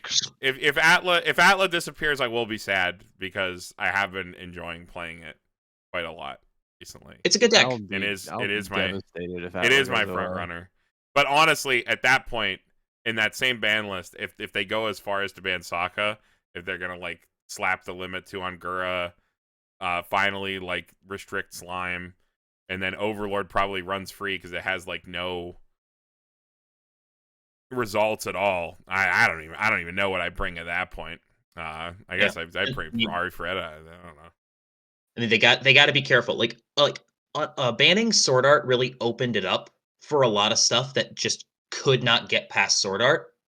I think it definitely made the meta a little bit more open. I think it's one of the reasons why you have as many things in A and B as we do, is because none of those things have to deal with Sword Art. Only a couple of those things really had an answer to Alice. And now that Alice doesn't have to be answered, it opens up those, those second and third tiers. But like you said, if they do hit HoloLive, Slime, Avatar, and Overlord just gets to run free, meta's going to close down again. So they've got to be careful if they're going to hit anything. I kind of hope they don't right now and at least let the spring play out and see if there is anything that's a problem. Because like right now, everyone seems to be kind of in agreement. There are a lot of things you can play. Like we have 4 things on the S tier, and there isn't really a strong front runner. That's a sign of a healthy meta. Let's leave it that way, please. I think it's like they're just gonna do it like mid-spring again, and like by the time I get back from my trip in like April, first week of April, I'm gonna come back and be like, I'm ready to play Atla, and then it'll be like, what do you mean, Carmen? Atla's been banned for a week, and I'll be like, no, stop. And then I'll have to scramble to play something else. But there's a lot of options, like we said. We get rid of that, and it's just Overlord and Chainsaw Man again. Like, what can you do against Overlord? You put an anti-change counter in your deck, and you force them to side. That's all you can do. And like Chainsaw Man again, we've been over it. You can't really stop them. So it's like there's nothing to do to your deck to prepare. Just play the cleanest Weiss you can and move on. That's about all you can do. Hoping your opponent bricks is just the strategy in top 8 now. I guess so. Play. Just hope your game's clean and hope your opponent's game's scuffed. About all you got. There's not really any text beyond like, again, you put anti-change in your deck if Overlord's the big dog. That is about it. You got to force the side. Force them to at least take a -1 soul. Yep. All right, I think that is about it. This was a good one. I very much enjoyed the time. I know we ran over I projected like 1.5, 2 hours, and it's been 2.5. But I think that's the running theme I'm with so glad I don't have to work tomorrow. literally any content on our channel. We'll Correction today. Oh God. Okay. Well, we'll do shout outs. Go top to bottom here. So Colton, you first. Now the pressure's on. Yeah, we have a channel. It's the Clock Tower. It's really fun. You should come hang out. Thank you, Brandon and Braden, for playing into Dragon Maid a million times. Thanks for hanging out. Trans rights. All right. Yeah, definitely sub to the Clock Tower. They make far more high quality content than us, or lowest quality White Schwartz content in A. Kevin, go ahead. Shout outs to Strictly Broken, I guess. Yeah. Cool place. I do streams on the Twitch with Jason about Japanese sets. And shout outs to Ice Tea Time. I do all the translations for cards, and you can read them on Ice Tea Time. Oh yeah. Another Second great that. content source. Mm-hmm. Ollie. Shout outs to me one day having something to actually shout out eventually. You'll get there, I believe. Shout out to Final Fantasy VII Rebirth. Hell Yeah. yeah, dude. I love episode Rebirth. I love Tetsuya Nomura. Yeah, we're on their wild Shout ride. out to Tetsuya Nomura. There you go. There you go. All right. And Tyler. Shout out to myself as well. Weeb Shortz, I post like twice a year. And it's always great quality content. Watch my stock swap video because everybody that plays this game and takes it even a little bit seriously should see that. But also watch my Jeopardy video because it's the funniest thing I've ever done. I cannot believe when you blindsided us with that. That was a lot of fun. That was really, really funny. I heard about that. It is Yeah. the funniest thing I've ever done, and that video is sitting at like 200 views. It makes me so sad. We'll link it in the description. Maybe. All right, and I guess I'll close it out here. I'd like to thank everybody for their kind words on the song parody video. I kind of posted that and didn't look at any That of. song was insane, dude. We recorded that on Thursday. I went to my buddy Zach's house. We recorded it. It was a one and done. He edited it. He threw in that guitar solo. I uploaded it, and I literally disabled notifications for YouTube Studio for the entire weekend. I was I literally don't even want to look at it, and didn't look at it till later. Thankfully, it was well received. So, Dude, I don't save things to my favorites on YouTube. That thing went into my favorites. Okay. High praise. Maybe there'll be more. TGH White Schwartz, low quality White Schwartz content, and occasionally song parodies. It was brilliant. Well done. I mean, Ollie found the coffee pasta. We still don't know who originated that. We do not know where the original coffee pasta came from. Doesn't that just make it better, though? Yeah. I mean, it had to come from one of the Discords. We have no idea. And nobody stepped up. So, I literally, in the description, I was please step up so you can be credited.